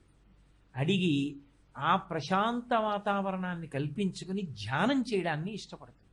అందుకే ధ్యానమునందు అత్యంత జాగ్రత్త తీసుకోవలసినటువంటి విషయాలుగా పెద్దలు ఈ 3టిని చెప్తారు. స్వామి వివేకానందని రామకృష్ణ పరమహంస తీసుకొచ్చి కూర్చోబెట్టారు. ధ్యానం చెయ్యి అన్నారు. ఓ 10 నిమిషాలాగి వచ్చారు. నేను చెప్పిన దాని మీద దృష్టి పెట్టావా అని అడిగారు. పెట్టాను. ఉందా మనసు? లేదు. మరి ఎక్కడికి వెళ్ళింది అని అడిగారు. అదే నాకు చికాకెత్తిపోతోంది. దూరంగా ఎవడో దేన్నో కమ్మరి కొడుతున్నాడు ఇనప వస్తువుని. ఆ కొడుతున్నప్పుడు ధన్ ధన్ అని చప్పుడు అవుతోంది. అక్కడ వింటోంది వెళ్ళి. మళ్ళీ ఇంత సమయం తర్వాత ధన్ అంటుంది అని లెక్క కడుతోంది. ఇక్కడ ఉండట్లేదన్నారు. నువ్వు మొదటి విజయం సాధించావు అన్నారు పరమహంస. ఎందుకని? ఇన్నాళ్ళు మీ మనసు మీరు చెప్పిన మాట వింటలేదన్న విషయం మీకు తెలియదు. ఇవాళ మీకు తెలిసింది అది మీరు చెప్పినట్టు వింటలేదు. మీరు చెప్పిన దాన్ని పట్టుకున్నట్టు పట్టుకుని మీకు తెలియకుండా వదిలి ఇంకో దాని మీదకి వెళ్ళిందని. అసలు అది చెప్పినట్టు వింటలేదని తెలుసుకుని దాన్ని మచ్చిక చేసే ప్రయత్నం చెయ్యడం మొదటి విజయం. అందుకే ధ్యానమునకు మొదటి ప్రతిబంధకం ఏది అంటే ధ్యానమునందు మనసు నిలబడకపోవడమే. అలా నిలబడిపోయింది అనుకోండి అందరూ యోగులే. అందుకు సాధన అన్నమాట అవసరమైంది. అందుకే మనసుతో తగువు పడకూడదు, మనసుని మచ్చిక చేసుకోవాలి. మచ్చిక చేసుకుని రా అని మళ్ళీ వెనక్కి తీసుకొచ్చి చూడు అనాలి. అందుకే ధ్యానం గురించి ఎక్కువగా ఎప్పుడూ ఎవరితో మాట్లాడకూడదు. నేనండి అరగంట సేపు ధ్యానం చేశానండి, ఇలా అండి అలా అండి, అది మాట్లాడే విషయం కాదు, అది స్వవిషయం. ఒక్కని అనుమానం ఉంటే గురువు గారు ఒక్కరితోటే పంచుకోవాలి. ఎందుకంటే ఆయన ధ్యానమునందు నిష్ణాతుడు కనుక అందులో వచ్చేటటువంటి వైక్లభ్యములను ఆయన దిద్దుతారు. దిద్ది మనసు విషయంలో ఇలా ప్రవర్తించు అని కావలసినటువంటి సలహానిస్తారు. అందుకే ధ్యానం విషయంలో ఈ 3 విషయాల్లో పరమ జాగ్రత్త తీసుకోవాలి. శ్రీ గురుభ్యో నమః. గురువుగారు శివాలయానికి వెళ్ళి ప్రసాదం తీసుకుని ఇంటికి వెళ్ళొచ్చును. మంచి ప్రశ్న. ఇది చాలా మంది అడుగుతూ ఉంటారు. మరి ఎందుచేత ఈ అనుమానం ప్రబలిందో నాకు తెలియదు, కానీ మీరు అడిగింది మాత్రం చాలా మంది మనసులో ఉన్న సందేహం. ఎందుకంటే చాలా మంది ఈ విషయాన్ని అడుగుతూ ఉంటారు. శివాలయానికి వెళ్ళినా, విష్ణువాలయానికి వెళ్ళినా, ఏ దేవాలయానికి వెళ్ళినా ఈశ్వరుడు యొక్క ప్రసాదాన్ని పుచ్చుకోవలసిందే. ప్రసాదము అన్న మాటకి అర్థం ఏమిటంటే అనుగ్రహము. ప్రసాదము దేనికి గుర్తు? అనుగ్రహమునకు గుర్తు. ప్రసాదం నోట్లోకి పుచ్చుకుంటాం. ఎందుకు ప్రసాదం పుచ్చుకోవడం అంటే, ప్రసాదం పుచ్చుకున్నప్పుడు దాని యొక్క తేజస్సు మనస్సుగా మారుతుంది. మనస్సుకి ఒక స్థూలమైన రూపం ఏముందండి? నా గుండె చూపించమంటే చూపిస్తారు ఏదో వైద్య సాధనాలతోటి. ఆఖరికి నా కంటి వెనక ఉన్న రెటీనా కూడా కనపడుతుంది. కానీ మనసుని చూపించండి అన్నారనుకోండి, అది ఎవరు చూపించలేరు. అది సంకల్ప వికల్ప సంఘాతము, అది సూక్ష్మ శరీరం. అందుకే అది ప్రత్యక్షంగా కనపడదు. కానీ మనిషి జీవితాన్నంతటినీ శాసించేది ఆ మనసే. ఆ మనసు సద్బుద్ధితో కూడుకుని మంచి ఆలోచన చేసిందనుకోండి, మీ సమస్యకి పరిష్కారం అక్కడే ఉంటుంది.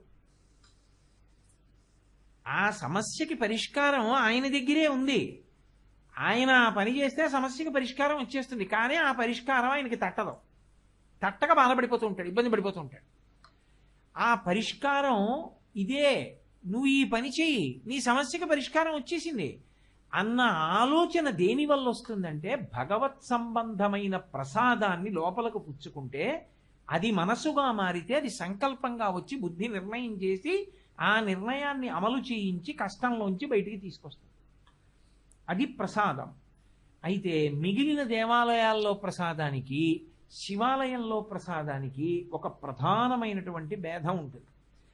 శివుడు పరమ ఉదారుడు.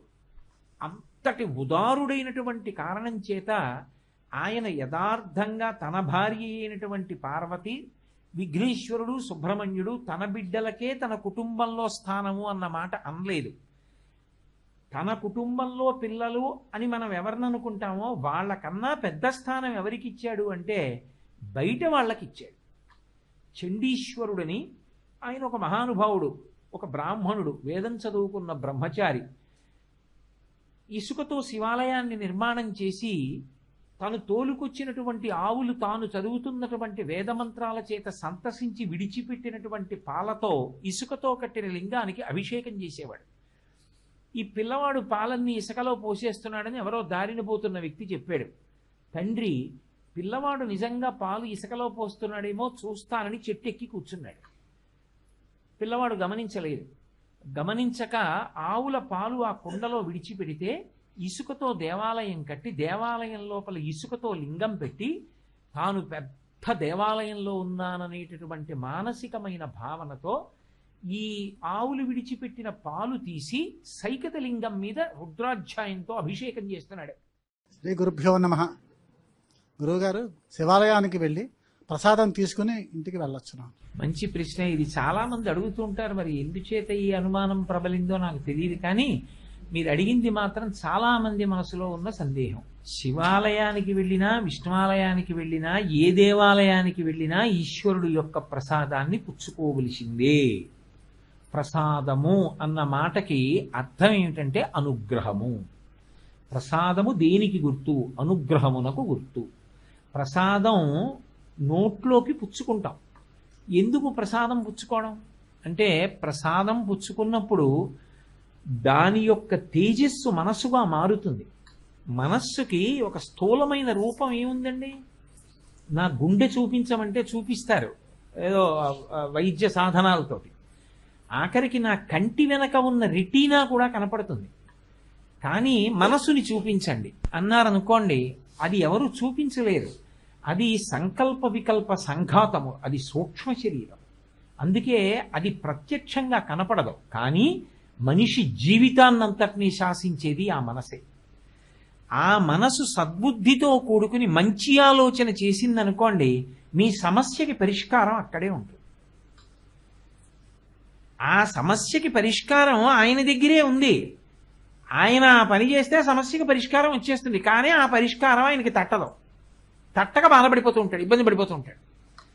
ఆ పరిష్కారం ఇదే, నువ్వు ఈ పని చెయ్యి, నీ సమస్యకి పరిష్కారం వచ్చేసింది అన్న ఆలోచన దేని వల్ల వస్తుందంటే, భగవత్ సంబంధమైన ప్రసాదాన్ని లోపలకు పుచ్చుకుంటే అది మనసుగా మారితే అది సంకల్పంగా వచ్చి బుద్ధి నిర్ణయం చేసి ఆ నిర్ణయాన్ని అమలు చేయించి కష్టంలోంచి బయటికి తీసుకొస్తుంది. అది ప్రసాదం.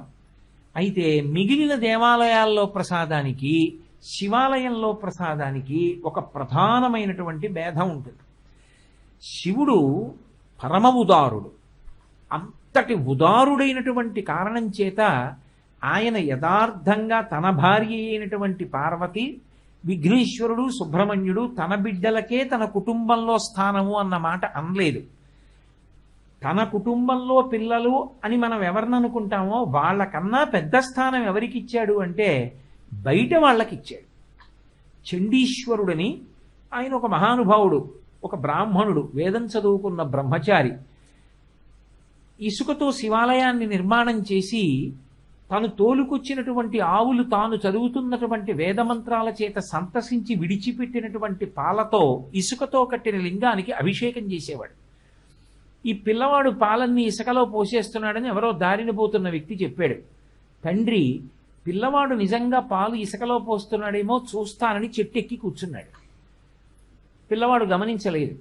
గమనించక ఆవుల పాలు ఆ కుండలో విడిచిపెడితే ఇసుకతో దేవాలయం కట్టి దేవాలయం లోపల ఇసుకతో లింగం పెట్టి తాను పెద్ద దేవాలయంలో ఉన్నాననేటటువంటి మానసికమైన భావనతో ఈ ఆవులు విడిచిపెట్టిన పాలు తీసి సైకత లింగం మీద రుద్రాధ్యాయంతో అభిషేకం చేస్తున్నాడు.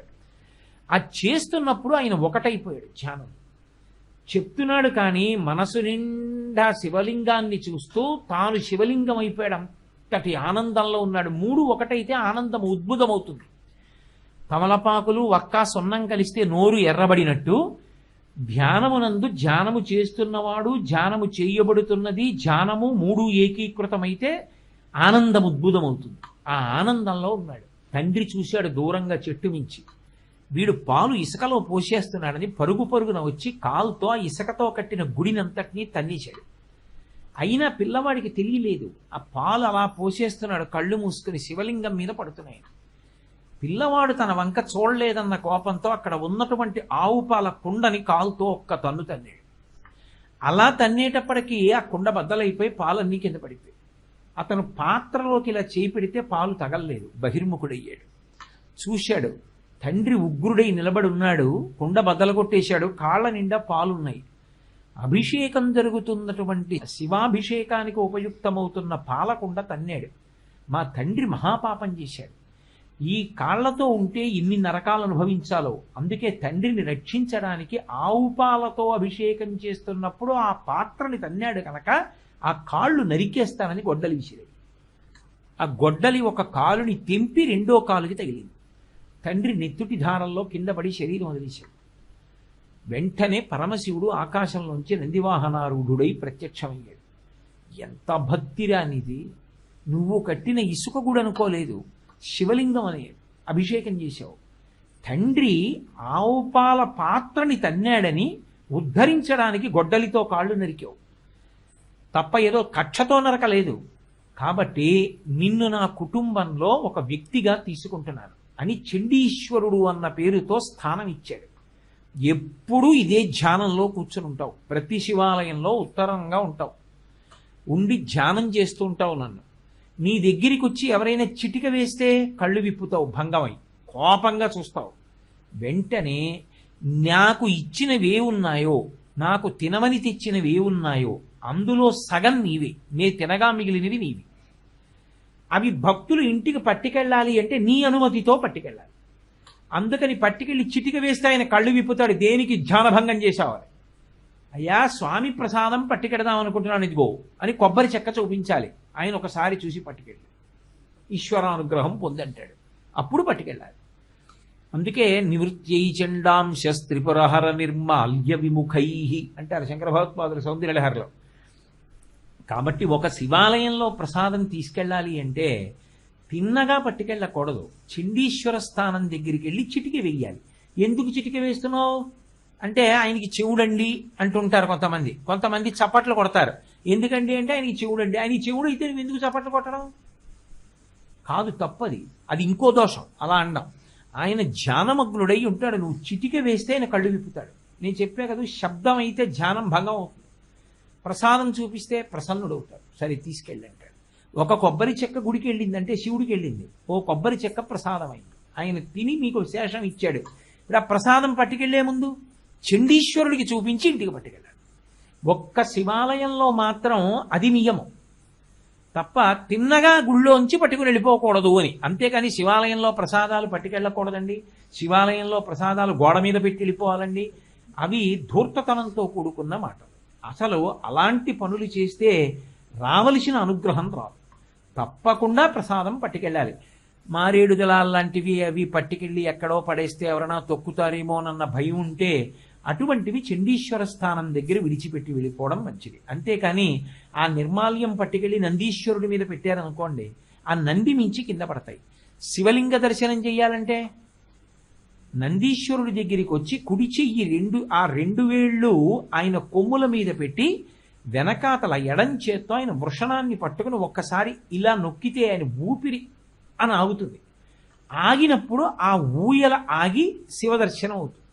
వృషస్య వృషణం స్పృష్ట్వా శృంగమధ్యే శివాలయం దృష్ట్వా క్షణం నరో యాతి కైలాసే శివసన్నిధి అని శైవాగమం. ఇప్పుడు నంది మీద పెట్టారనుకోండి, అది కింద పడుతుంది. వెళ్ళి దర్శనం చేద్దాం అనుకున్నవాడు అది తొక్కాడు అనుకోండి, గత జన్మల పుణ్యం పోతుంది. పుష్పదంతోపాఖ్యానం అదే. కాబట్టి నంది మీద కాదు పెట్టవలసింది, చండీశ్వర స్థానం దగ్గర నిర్మాల్యం విసర్జించాలి. అందుకే శివలింగం మీద నిర్మాల్యం తీసేటప్పుడు ఉత్తరాభిముఖంగా తీస్తారు. ఎందుకంటే చండీశ్వర స్థానం ఉంది కాబట్టి ఉత్తరాన. అథవా శివాలయంలో ప్రసాదాన్ని నిస్సందేహంగా తీసుకువెళ్ళవచ్చు, తీసుకువెళ్ళాలి కూడా. చండీశ్వరుడికి తీసుకెళ్ళి చూపించి తీసుకెళ్ళాలి. శ్రీ గురుభ్యో నమః. ఏటి శతకంలో నిత్య పూజ చేయవచ్చా? చేయకూడని పనులు ఏమిటి? ఏటి సూతకంలో నిత్య పూజ చేయవచ్చా? అసలు ఏటి సూతకము అన్న మాటకు అర్థం ఏమిటంటే, ఎవరి శరీరం పడిపోతే కర్మ చెయ్యవలసి ఉంటుందో అలా కర్మ చేసినటువంటి వారు ఒక ఏడాది పాటు పాటించేటటువంటి నియమాల యొక్క తోరణానికి ఏటి సూతకం అని పేరు. చాలా తేలిక ఉదాహరణ ఏమిటంటే, తల్లి తండ్రి వీళ్ళిద్దరి శరీరాలు పడిపోయినప్పుడు కొడుకు ఒక ఏడాది పాటు ఏటి సూతకంలో ఉన్నాడు అంటారు. అంటే ఆ ఏటి సూతకంలో ఉన్న కాలం దేనికోసం కేటాయించారంటే, ఆ ఏడాది కూడా తనని కన్నవాడు, తనకి శరీరం ఇచ్చినవాడు, తన అభ్యున్నతికి పాటుపడినవాడు, తనకి జ్ఞానం ఇచ్చినవాడు, తన గురించి అహరహం కష్టపడినటువంటి వాడు, ఈ భూమి మీద పరమ శివావతారమై తిరిగినవాడు తండ్రి కనుక, అటువంటి తండ్రి కానీ తల్లి కానీ శరీరాన్ని విడిచిపెట్టేస్తే ఆ ఏడాది పాటు వాళ్ళ అభ్యున్నతికి సంబంధించిన కర్మలు చెయ్యాలి. ఆ జీవుడికి ఒక ఏడాది మనుష్యలోకంలో ఉన్న కాలంతో అవకాశాన్ని ఇస్తారు. నువ్వు కష్టపడి కన్న కొడుకు ఒకడు ఉన్నాడు కదూ. ఎందుచేత అంటే ఆనందధాతువు కదిలితే శరీరంలో కొడుకు పుడతాడు అని చెప్తుంది శాస్త్రం. ఆనందధాతువు కదలాలి అంటే హృదయస్థానము నుండి కదిలితేనే కొడుకు వస్తాడు అని. శరీరంలో మిగిలిన ఏ స్థానంలోంచి పురుషుడికి ఆనందధాతువు కలిగినా ఆడపిల్ల పుడుతుంది అని. హృదయస్థానంలోంచి కదిలితే కొడుకు పుడతాడు. ఆ కొడుక్కి ఉన్నటువంటి అధికారం ఏమిటంటే ఆత్మావై పుత్రనామాసి. తండ్రి యొక్క ఆత్మయే కొడుకుగా భూమి మీద తిరుగుతుంది. అందుకే తండ్రికి గొప్ప శాంతినిచ్చేవాడు ఎవరంటే కొడుకు. తండ్రి కొడుకుని ముట్టుకున్నాడు అనుకోండి, ఎంత శాంతి పొందుతాడో. పుత్రగాత్ర పరిష్వంగము అనేది సుఖం. కొడుకుని కౌగిలించుకున్నాడు అనుకోండి తండ్రి, ఎంత ఆనందపడిపోతాడు. ఆయనకి అటువంటి వాణ్ణి ఇచ్చారు. కాబట్టి భార్యగా నేను చెయ్యగలిగింది చేశాను, నన్ను ఆయన చేపట్టినందుకని అటువంటి కొడుకుని కన్న రోజున ఎంతో మురిసిపోతుందిట భార్య. అంటే నా ఉద్దేశం ఆ కొడుకులు లేని వాళ్ళని బెంగపెట్టుకోమని కాదు. కొడుకు లేకపోయినా కూతురుండి కూతురికి కొడుకు పుడితే కొడుకు ఉండడంతో సమానమే. కానీ ఆ కొడుకు ఆత్మావై పుత్రనామాసి, తండ్రికి ఆత్మ బహిర్గతంగా తిరుగుతుండడంతో సమానం. అందుకే శరీరం విడిచిపెట్టే ముందు కొడుకు ఒళ్ళో తలపెట్టుకుని విడిచిపెడితే కాశీపట్టణంలో విడిచిపెట్టేసి అంటే అంటే తండ్రి కొడుకుల మధ్య అంత గొప్ప అనుబంధాన్ని ఇచ్చింది శాస్త్రం. మరణవేదన కూడా తగ్గిపోతుంది అని కొడుకు స్పర్శకి.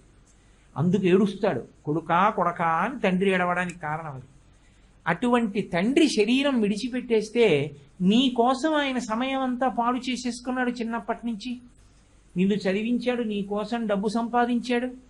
మరి ఆ తండ్రికి నువ్వు చేయవలసినవి ఇక్కడ ఉండగా తండ్రి శరీరం బడలిపోతుంది, వృద్ధుడవుతాడు. వృద్ధుడైపోయినటువంటి తండ్రికి పరమశాంతి దేని వలన అంటే ఆ కొడుకు తన కళ్ళ ముందు తిరగడం, అంతే. ఇంకొకటి చెప్పలేదు శాస్త్రం. అందుకే ఒక చూరు కింద తండ్రి కొడుకు ఉన్నవాడెవడో వాడు మహద్భాగ్యవంతుడు.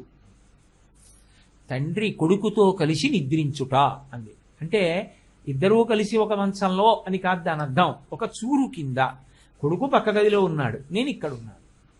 కాబట్టి రోజు కొడుకు తిరుగుతూ కనపడుతుంటేట, కొడుకు మాట వినపడుతుంటేట, కొడుకుతో కలిసి భోజనం చేస్తుంటే, కొడుకు రాత్రి వచ్చి కాళ్ళు పడితే నా కొడుకు ఇక్కడే ఉన్నాడు, వాడు ఉన్నాడన్న ధైర్యంట తండ్రికి ఆయుర్దాయాన్ని పెంచుతుంది. ఆ కొడుకు దగ్గర లేడన్నది ఆయువుని క్షీణింపచేసి అనారోగ్యాన్ని ఇస్తుంది. అటువంటి ఆ కొడుకు కోసం తండ్రి వెంపర్లాడిపోతాడు. కాబట్టి ఆయన శరీరం వెళ్ళిపోయిన ఏడాది పాటు ఆయన జీవుడి అభ్యున్నతికి పనిచేయి. అది కొడుకు యొక్క అధికారం. ఏడాది పాటు వీడు ఏం చేస్తాడో అవి తండ్రి జీవుడి ఖాతాలో వేస్తారు. వీడు వెళ్ళి అన్నదానం చేశాడు అనుకోండి, నాన్నగారి ఖాతాలో వేస్తారు. వీడు పురాణం విన్నాడు అనుకోండి, నాన్నగారి ఖాతాలో వేస్తారు. వీడు వస్త్రదానం చేశాడు అనుకోండి, నాన్నగారి ఖాతాలో వేస్తారు. నాకేం వచ్చిందండి అని అడగకూడదు, నీకు అంతకన్నా పుణ్యం లోకంలో లేదు. ఈశ్వర స్వరూపుడైన తండ్రి కోసం చేసినది ఏదుందో అంతకన్నా పుణ్యం లోకంలో ఇంకోటి లేదు.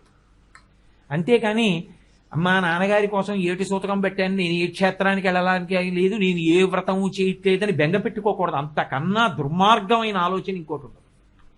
తండ్రి కోసం విధిగా చెయ్యాలి. నీకు అవకాశం ఉంది, ఒక గోదానం చెయ్యాలి. కాబట్టి అలా ఏడాది పాటు శరీరం విడిచిపెట్టేసినటువంటి తండ్రి తల్లి లేదా ఎవరిని ఉద్దేశించి కర్మ చేస్తున్నారో, ఒక్కొక్కరు వేరొకరికి కర్మ చేయవలసి రావచ్చు. అలా కర్మ చెయ్యవలసి వస్తే ఎవరు కర్మ చేస్తున్నారో వాళ్ళు ఏడాది పాటు ఏటి సూతకంలో ఉన్నారంటారు. ఏటి సూతకంలో ఉంటే నిత్య పూజ చేసి తీరాలి. ఏటి సూతకంలో ఉన్నామండి, మా ఇంట్లో రోజూ చెయ్యవలసిన పూజ చెయ్యమన్న మాట అనడానికి అధికారం లేదు. పంచోపచారములు జరిగి తీరాలి. అథవా షోడశోపచారములు కూడా చెయ్యొచ్చు. 16 ఉపచారములు చేయొచ్చు. గంధ పుష్ప ధూప దీప నైవేద్యములు లేని ఇల్లు ఉండడానికి వీల్లేదు. 5 ఉపచారములు చెయ్యాలి. చక్కగా దీపం పెట్టచ్చు, ఈశ్వరుణ్ణి పూజ చేయొచ్చు, నైవేద్యం పెట్టచ్చు, ప్రసాదం తినచ్చు. చెయ్యకూడనివి నోములు చేయడం, వ్రతాలు చేయడం, భార్యాభర్త కలిసి పీటల మీద కూర్చుని నోములు వ్రతాలు ఆచరించడం.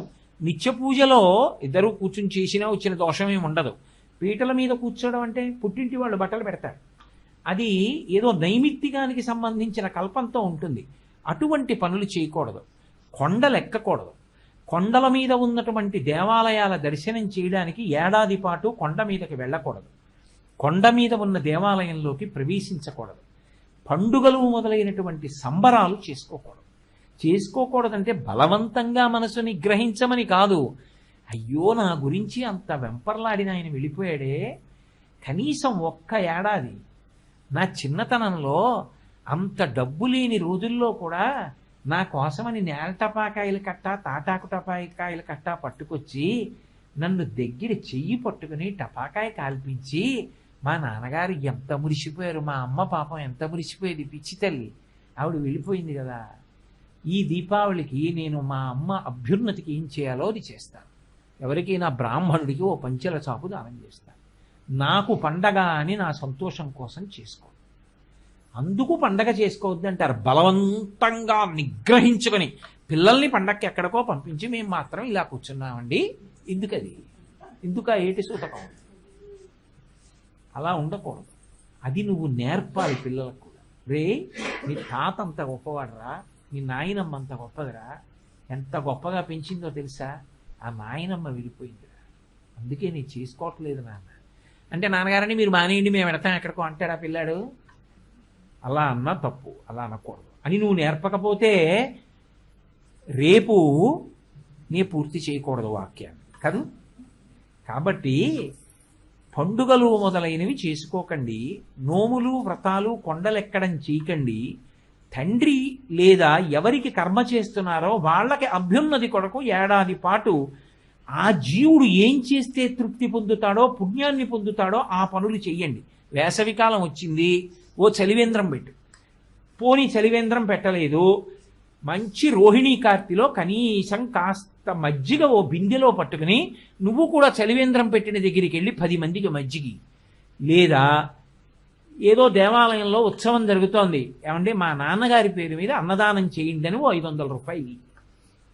నియమం తప్పకుండా ఏ రోజున తండ్రికి కానీ తల్లికి కానీ కర్మ చేస్తున్న వాళ్ళకి ఏ విధమైన ఆరాధన చెయ్యాలో అది లోపం లేకుండా నిర్వర్తించు.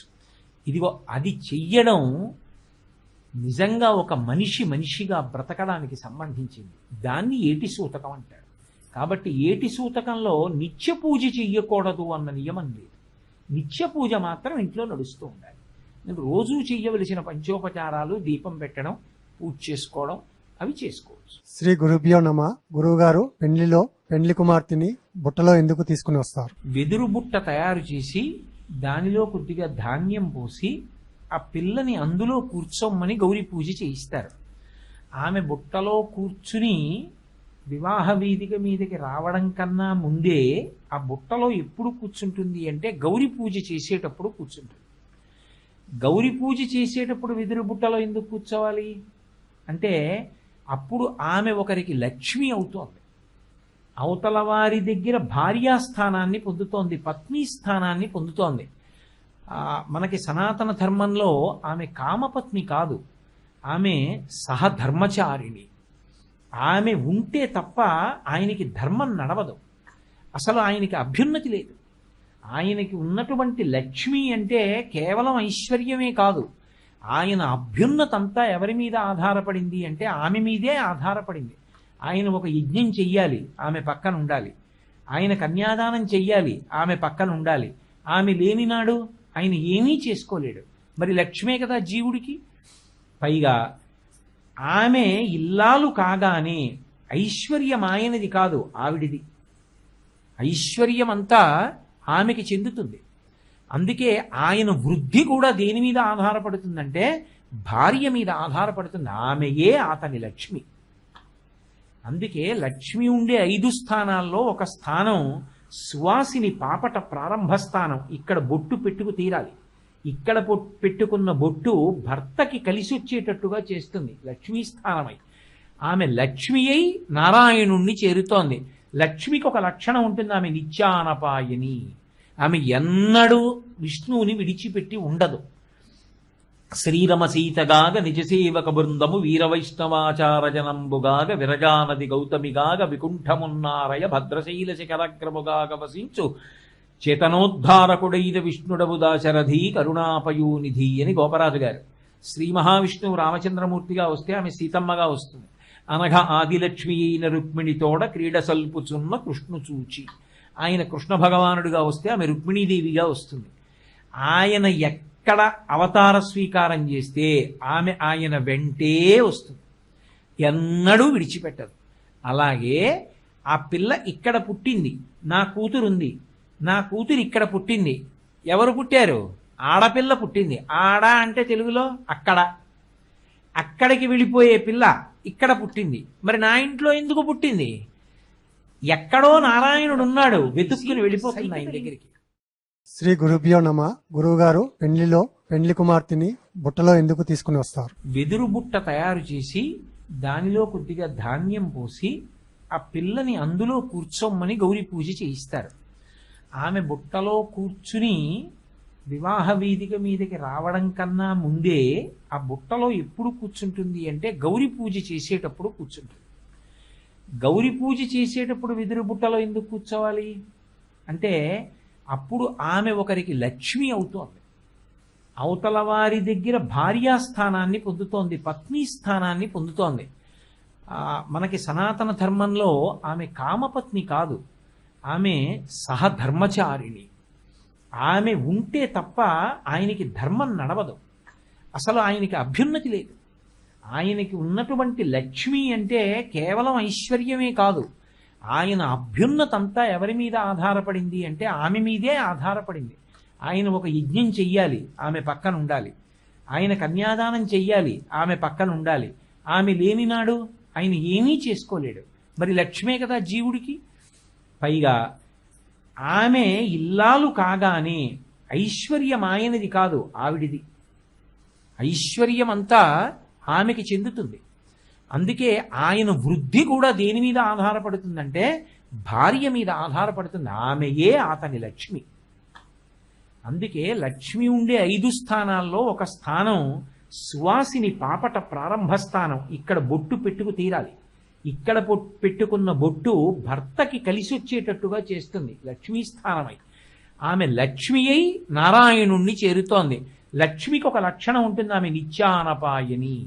ఆమె ఎన్నడూ విష్ణువుని విడిచిపెట్టి ఉండదు. శ్రీరమ సీతగాగ నిజసేవక బృందము వీరవైష్ణవాచార జనంబుగాగ విరజానది గౌతమిగాగ వికుంఠమున్నారయ భద్రశైల శిఖరగ్రముగాగ వసించు చేతనోద్ధారకుడైన విష్ణుడవు దాశరథి కరుణాపయూనిధి అని గోపరాజు గారు. శ్రీ మహావిష్ణువు రామచంద్రమూర్తిగా వస్తే ఆమె సీతమ్మగా వస్తుంది. అనఘ ఆదిలక్ష్మి అయిన రుక్మిణితోడ క్రీడ సల్పుచున్న కృష్ణు చూచి. ఆయన కృష్ణ భగవానుడిగా వస్తే ఆమె రుక్మిణీదేవిగా వస్తుంది. ఆయన ఎక్కడ అవతార స్వీకారం చేస్తే ఆమె ఆయన వెంటే వస్తుంది, ఎన్నడూ విడిచిపెట్టదు. అలాగే ఆ పిల్ల ఇక్కడ పుట్టింది, నా కూతురుంది, నా కూతురు ఇక్కడ పుట్టింది. ఎవరు పుట్టారు? ఆడపిల్ల పుట్టింది. ఆడ అంటే తెలుగులో అక్కడ. అక్కడికి వెళ్ళిపోయే పిల్ల ఇక్కడ పుట్టింది. మరి నా ఇంట్లో ఎందుకు పుట్టింది? ఎక్కడో నారాయణుడు ఉన్నాడు, వెతుక్కుని వెళ్ళిపోతుంది ఆయన దగ్గరికి. ఇక్కడ లక్ష్మి పుట్టింది. ఇప్పుడు నాకు అదృష్టం ఏమిటి? ఆ లక్ష్మిని పెంచి పెద్ద చేస్తున్నాను, ఆ లక్ష్మిని కన్యాదానం చేస్తాను. ఎవరికి? లక్ష్మి ఎప్పుడూ నారాయణునికే చెందుతుంది. అందుకే ఆమె లక్ష్మి కనుక పద్మంలో కూర్చోవాలి. కాబట్టి ఇప్పుడు ఆ వెదురు బుట్ట దేనికి సంకేతం అంటే పద్మానికి సంకేతం. ఎందుకు పద్మంలో కూర్చోవాలి? ఆయనకి లక్ష్మిగా నేను వెళ్ళిన వేళ ఆయనకి కలిసి రావాలి, ఆయన వృద్ధిలోకి రావాలి, ఆయన ఎన్నో యజ్ఞములు చెయ్యాలి, ఎంతో ధార్మికంగా సంపాదించాలి, ఆయనకి సంతానం కలగాలి, ఆయన సంతోషపడిపోవాలి, ఆయన తండ్రి కావాలి, ఆయన తాత కావాలి, ఆయన ముత్తాత కావాలి. ఆయనకి కావలసిన అభ్యున్నతులలో పెద్ద అభ్యున్నతి పితృరుణం తీరాలి. అంటే తండ్రి రుణం ఎప్పుడు తీరుతుంది? తాను సంతానాన్ని పొందితే ఆ సంతానం నా నుండి రావాలి. ధర్మ ప్రజాపత్యర్థం, ఆయనకు నాయందున్న కామము ధర్మము చేత ముడిపడి నా నుండి సంతానము కలగాలి. ఇన్ని లక్ష్ములకు ఆదిలక్ష్మిని నేనే. అని నేను నడిచి వెళ్ళకూడదు వేదిక మీదకి. లక్ష్మి నడిచి వస్తే ఇంకేమిటి దాని అర్థం? లక్ష్మి అంటేనే ఐశ్వర్యం. అంతటి తల్లి నడిచెందుకు వస్తుంది? పల్లకీలో వస్తుంది. ఆమె మామూలుగా ఎందుకు నడిచొస్తుంది? ఒక సామాన్యుడు నడిచొస్తాడు, గొప్ప ఐశ్వర్యవంతుడు హాయిగా ఆయన ఏదో వాహనంలో వస్తాడు. లక్ష్మిగా ఆమె వేదిక మీదకి ఎడుతోంది నారాయణమూర్తిని పొందడానికి.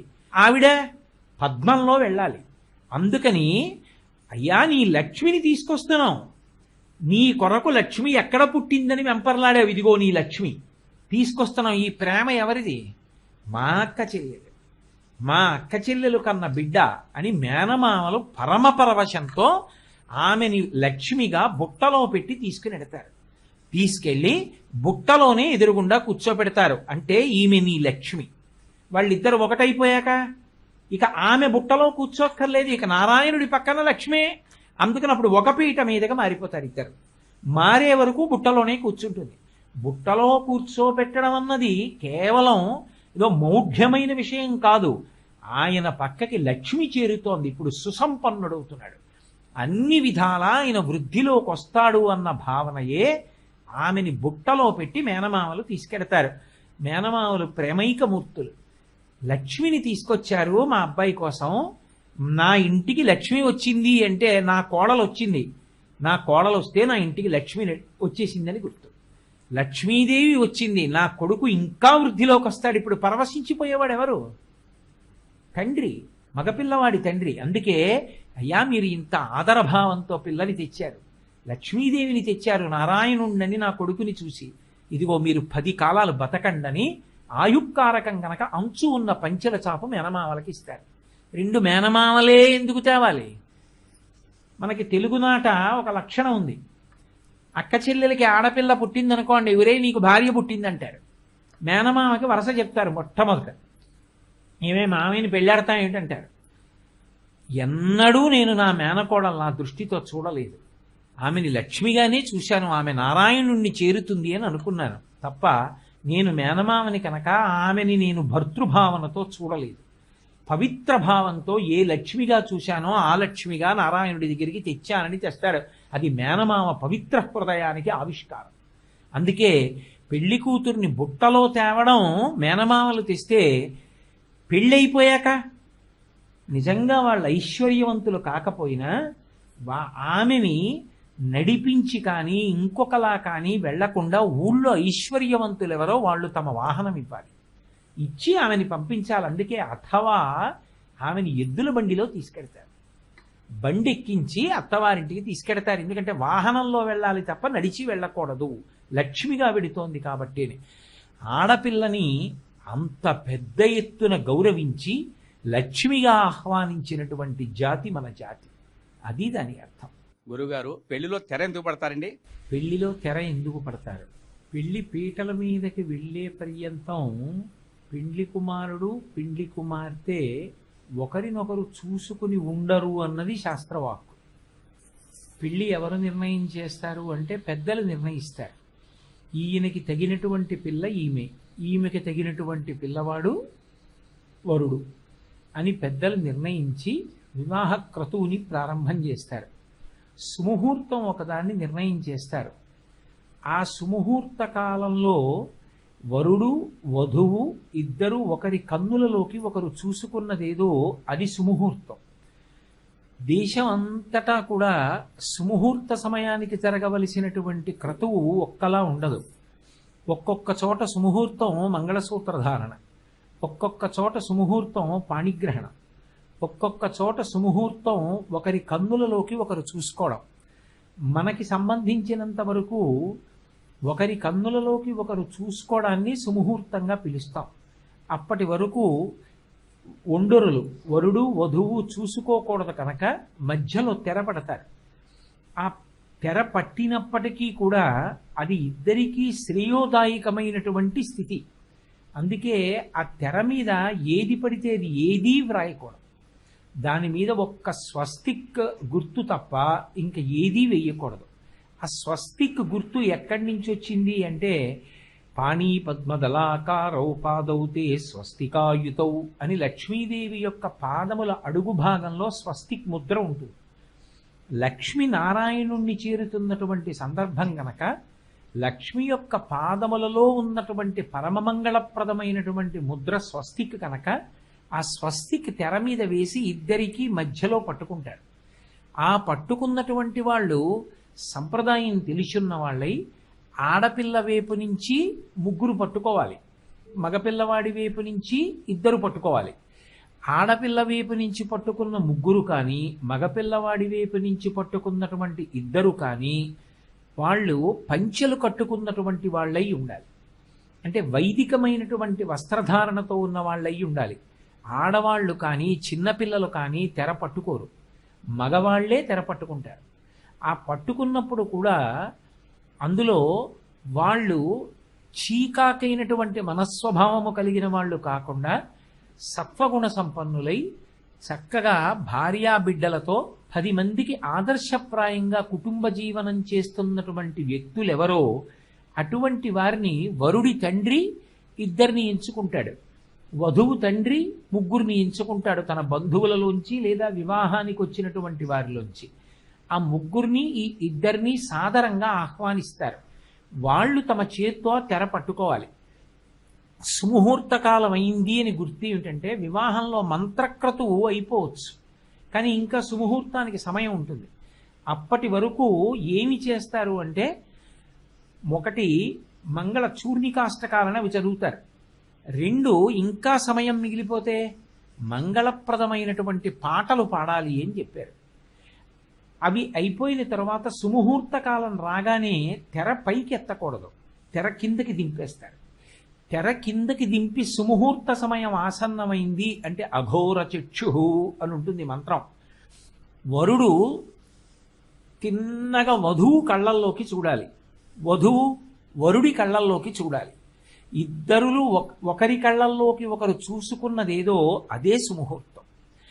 ఆ సమయంలో అలా కానీ చూసుకున్నట్టయితే బహుపుత్రవంతులై చక్కగా ఆడపిల్లలు మగపిల్లలు కూడా పుట్టి కావలసినంత డబ్బు ధార్మికంగా సంపాదించి యజ్ఞయాగాది క్రతువులు చేసి ఇక్కడ మంచి పేరు ప్రఖ్యాతులతో జీవనం చేసి తదనంతరము ఊర్ధ్వలోకాల్ని పొందుతారు అని. అటువంటి స్థితిని పొందాలి అంటే ఆ సుముహూర్తం వరకు ఇద్దరూ చూసుకోకూడదు కాబట్టి మధ్యలో తెరపట్టి ఉంచుతారు. అందుకే వరుడు సభనంతటినీ ఉద్దేశించి ఒక మాట అడుగుతాడు, నేను ఇదిగో ఈ సుముహూర్తంలో ఈ వధువు యొక్క కన్నులలోకి చూశాను, వధువు నా కన్నులలోకి చూసింది, మేమిద్దరం చూసుకున్నటువంటి చూపులు ఏమున్నాయో ఇవి సుముహూర్తమని మీ అందరూ అనండి అని అడుగుతాడు సభని. అప్పుడు వీళ్ళందరూ లేచి అయం ముహూర్త సుముహూర్తోస్తు, ఇది సుముహూర్తమే అని సభ పలుకుతుంది. సభ ఈశ్వర స్వరూపం.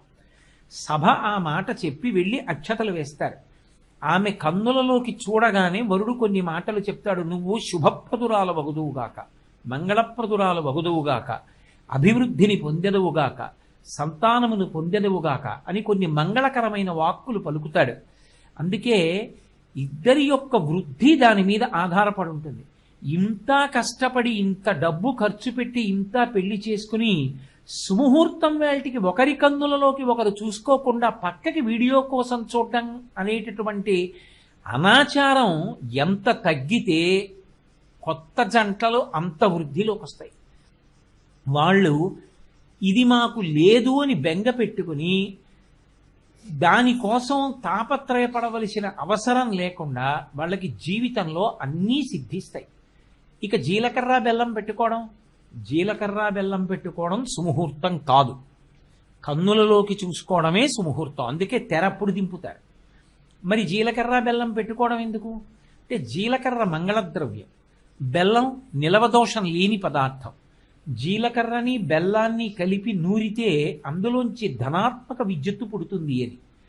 అది ఒకరి యొక్క తల మీద ఒకరు ఉంచుకుంటే ఇద్దరి యొక్క అభిరుచులు భిన్నంగా ఉండొచ్చు, ఆలోచనలు భిన్నంగా ఉండొచ్చు, కానీ ఆయన కోసం ఆమె, ఆమె కోసం ఆయన, ఎక్కడ ఇద్దరి ఆలోచనలు వేరుగా ఉంటాయో అక్కడ త్యాగం చేసి నాకన్నా మంచి మాట ఆయన చెప్పారు కాబట్టి అది పాటిద్దాం అని ఆమె, చిన్నదైనా నాకన్నా మంచి ఆలోచన చెప్పింది ఈ మాట మనం ఆచరిద్దాం అని వరుడు, బండికి 2 చక్రాలులా సమన్వయంతో ఇద్దరూ కలిసి సహజీవనం చెయ్యగలిగినటువంటి పరస్పర అవగాహనతోటి త్యాగంతో కూడుకున్నటువంటి బుద్ధి అంకురించి సమాజం అంతా వాళ్ళని చూసి ఆదర్శప్రాయులు అని పొగిడేటట్టుగా పరమ సమైక్యతతో జీవనం చెయ్యగలిగినటువంటి స్థితి కలగడం కోసం జీలకర్ర బెల్లం ఉంచుకుంటారు.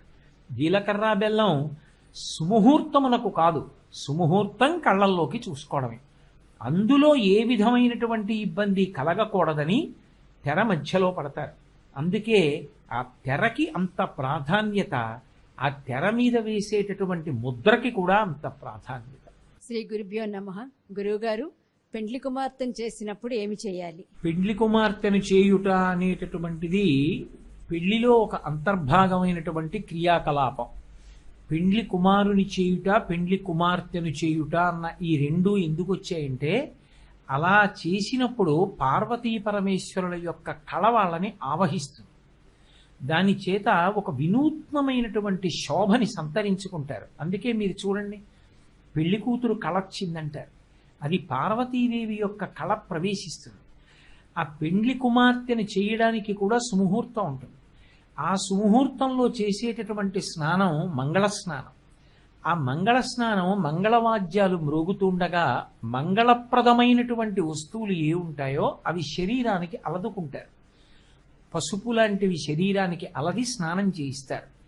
చేయించి పరిశుద్ధమైనటువంటి నూతన వస్త్రాన్ని ధరించి చక్కగా సువాసినికి పూజ చేస్తారు. పెళ్లి కుమార్తె యథార్థమునకు ఏం చెయ్యాలి అంటే ఒక సువాసినికి కానీ ఒక బాలకి కానీ లేదా సువాసినికి బాలకి కూడా పూజ చేసి పార్వతీదేవిని ఆరాధన చేస్తుంది.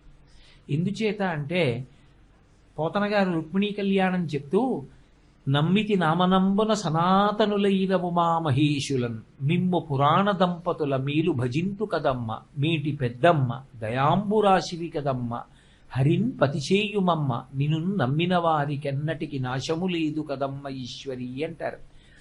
పార్వతీదేవిని ఆరాధన చేసి ఆ అమ్మవారి అనుగ్రహంతో తన మెడలో ఉన్నటువంటి మంగళసూత్రం చిక్కు చెదరకూడదని ఆయన తనని లక్ష్మిగా తన జీవితంలోకి ఆహ్వానం చేస్తున్నాడు కనుక తాను ఆయనకి లక్ష్మిగా నిలబడగలిగినటువంటి వైభవాన్ని అమ్మవారి అనుగ్రహంతో సంతరించుకోవాలని కోరి సువాసినులందరికీ కూడా చెరుకు కర్రలు పంచిపెడతారు.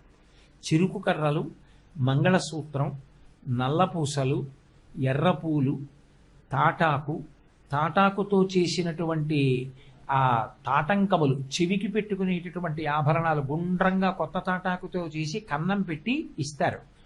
అలాగే అంకురము వచ్చినటువంటి శనగలు మొదలైనవి, అనుములు వంటి పదార్థాలు, ఆవు పెరుగు, ఇటువంటి వాటినన్నింటినీ సౌభాగ్య వస్తువుల్ని తీసుకొచ్చి ఆ సువాసినులందరికీ కూడా ఆడపిల్ల చేత ఇప్పిస్తారు. అలాగే బెల్లం, కొద్దిగా ఉప్పు కలిపినటువంటి అప్పాలు చేసి కొత్త పెళ్లి కూతురు ఏ సువాసినికి పూజ చేసిందో ఆ సువాసినికి, సభలో ఉన్నటువంటి సువాసినులందరికీ కూడా ఇవ్వాలి.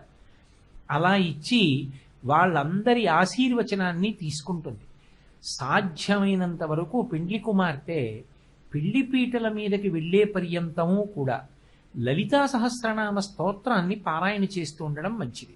ఒకవేళ లలితా సహస్రనామ స్తోత్రం రాకపోతే కనీసంలో కనీసం కామేశబద్ధ మాంగల్య సూత్ర శోభిత కంధరాయై నమో నమః ఆ ఒక్క నామాన్ని అయినా పారాయణ చేస్తూ ఉండాలి. ఆమె ఎంతగా గౌరీదేవిని మనసులో ఆరాధన చేస్తూ ఉంటుందో అమ్మవారి అనుగ్రహం చేత ఆమె అత్తవారింటికి వెళ్ళిన తరువాత అంత గొప్ప లక్ష్మీస్థానమై అంత సంతోషంతో తానుండి అత్తవారిని అంత సంతోషపెట్టి భర్త యొక్క అభ్యున్నతికి కారణమవుతుంది. కాబట్టి పెండ్లి కుమార్తెను చేయుట అంటే ఏదో వేళంబరంతో కూడుకున్నటువంటి వ్యవహారం కాదు, ఆమె అభ్యున్నతికి కావలసినటువంటి వ్యవహారం నడుస్తుంది. అందుకే ఆమె పెండ్లి పీటలకి వెళ్ళడానికి ముందు కూడా ఏం చేస్తుంటుంది అంటే గౌరీ పూజ చేస్తూ ఉంటుంది ఆ పిల్ల బుట్టలో కూర్చుని. కాబట్టి పెండ్లి కుమార్తెని చేసినప్పుడు ఆ ఊళ్ళో ఉన్నటువంటి అమ్మవారి దేవాలయం, అధిష్టాన దేవత ఎవరుంటుందో అటువంటి అధిష్టాన దేవత దేవాలయాన్ని దర్శించడం, లలితా సహస్రం పారాయణ చేయడం, పెద్దలకి నమస్కారం చేయడం, గురువు గారి పాదాలకి నమస్కరించి ఆశీర్వచనం అందుకోవడం, అలాగే సువాసిని పూజ చేయడం, బాల పూజ చేయడం, సువాసినులకు నేను ఇందాక చెప్పినటువంటి పదార్థాలన్నింటినీ పంచిపెట్టడం, ఇవి ఆమె శ్రేయస్సుకి హేతువులు. ఆ పార్వతి కళ రక్షింపబడాలి కనుక ఉగ్రభూతముల చేత చెనకబడకుండా ఉండడం కోసమని ఒక్కతే ఉండకుండా పక్కన వేరొక ఆమెని తోడిస్తారు, ఎప్పుడూ పక్కన ఉండడానికి. ఆమెయే తోట పెళ్లి కూతురు, తోడు పక్కన ఎప్పుడూ ఉంటుంది. ఆమె విడిచిపెట్టి ఉండదు. మిగిలిన వాళ్ళందరూ పెళ్లి పనుల్లో తిరుగుతున్నా ఈమె మాత్రం ఆమె కళని రక్షించడానికి పక్కనే ఉండి కాపాడుతుంటుంది. ఒక్కతే ఉంటే ఏ ఇబ్బందే కలగకుండా. కాబట్టి పెండ్లి కుమార్తెను చేయుట అనేటటువంటి విధానంలో అంత అభ్యున్నతికారకమైన విశేషాల్ని మనకి పెద్దలు ప్రతిపాదించి ఉన్నారు.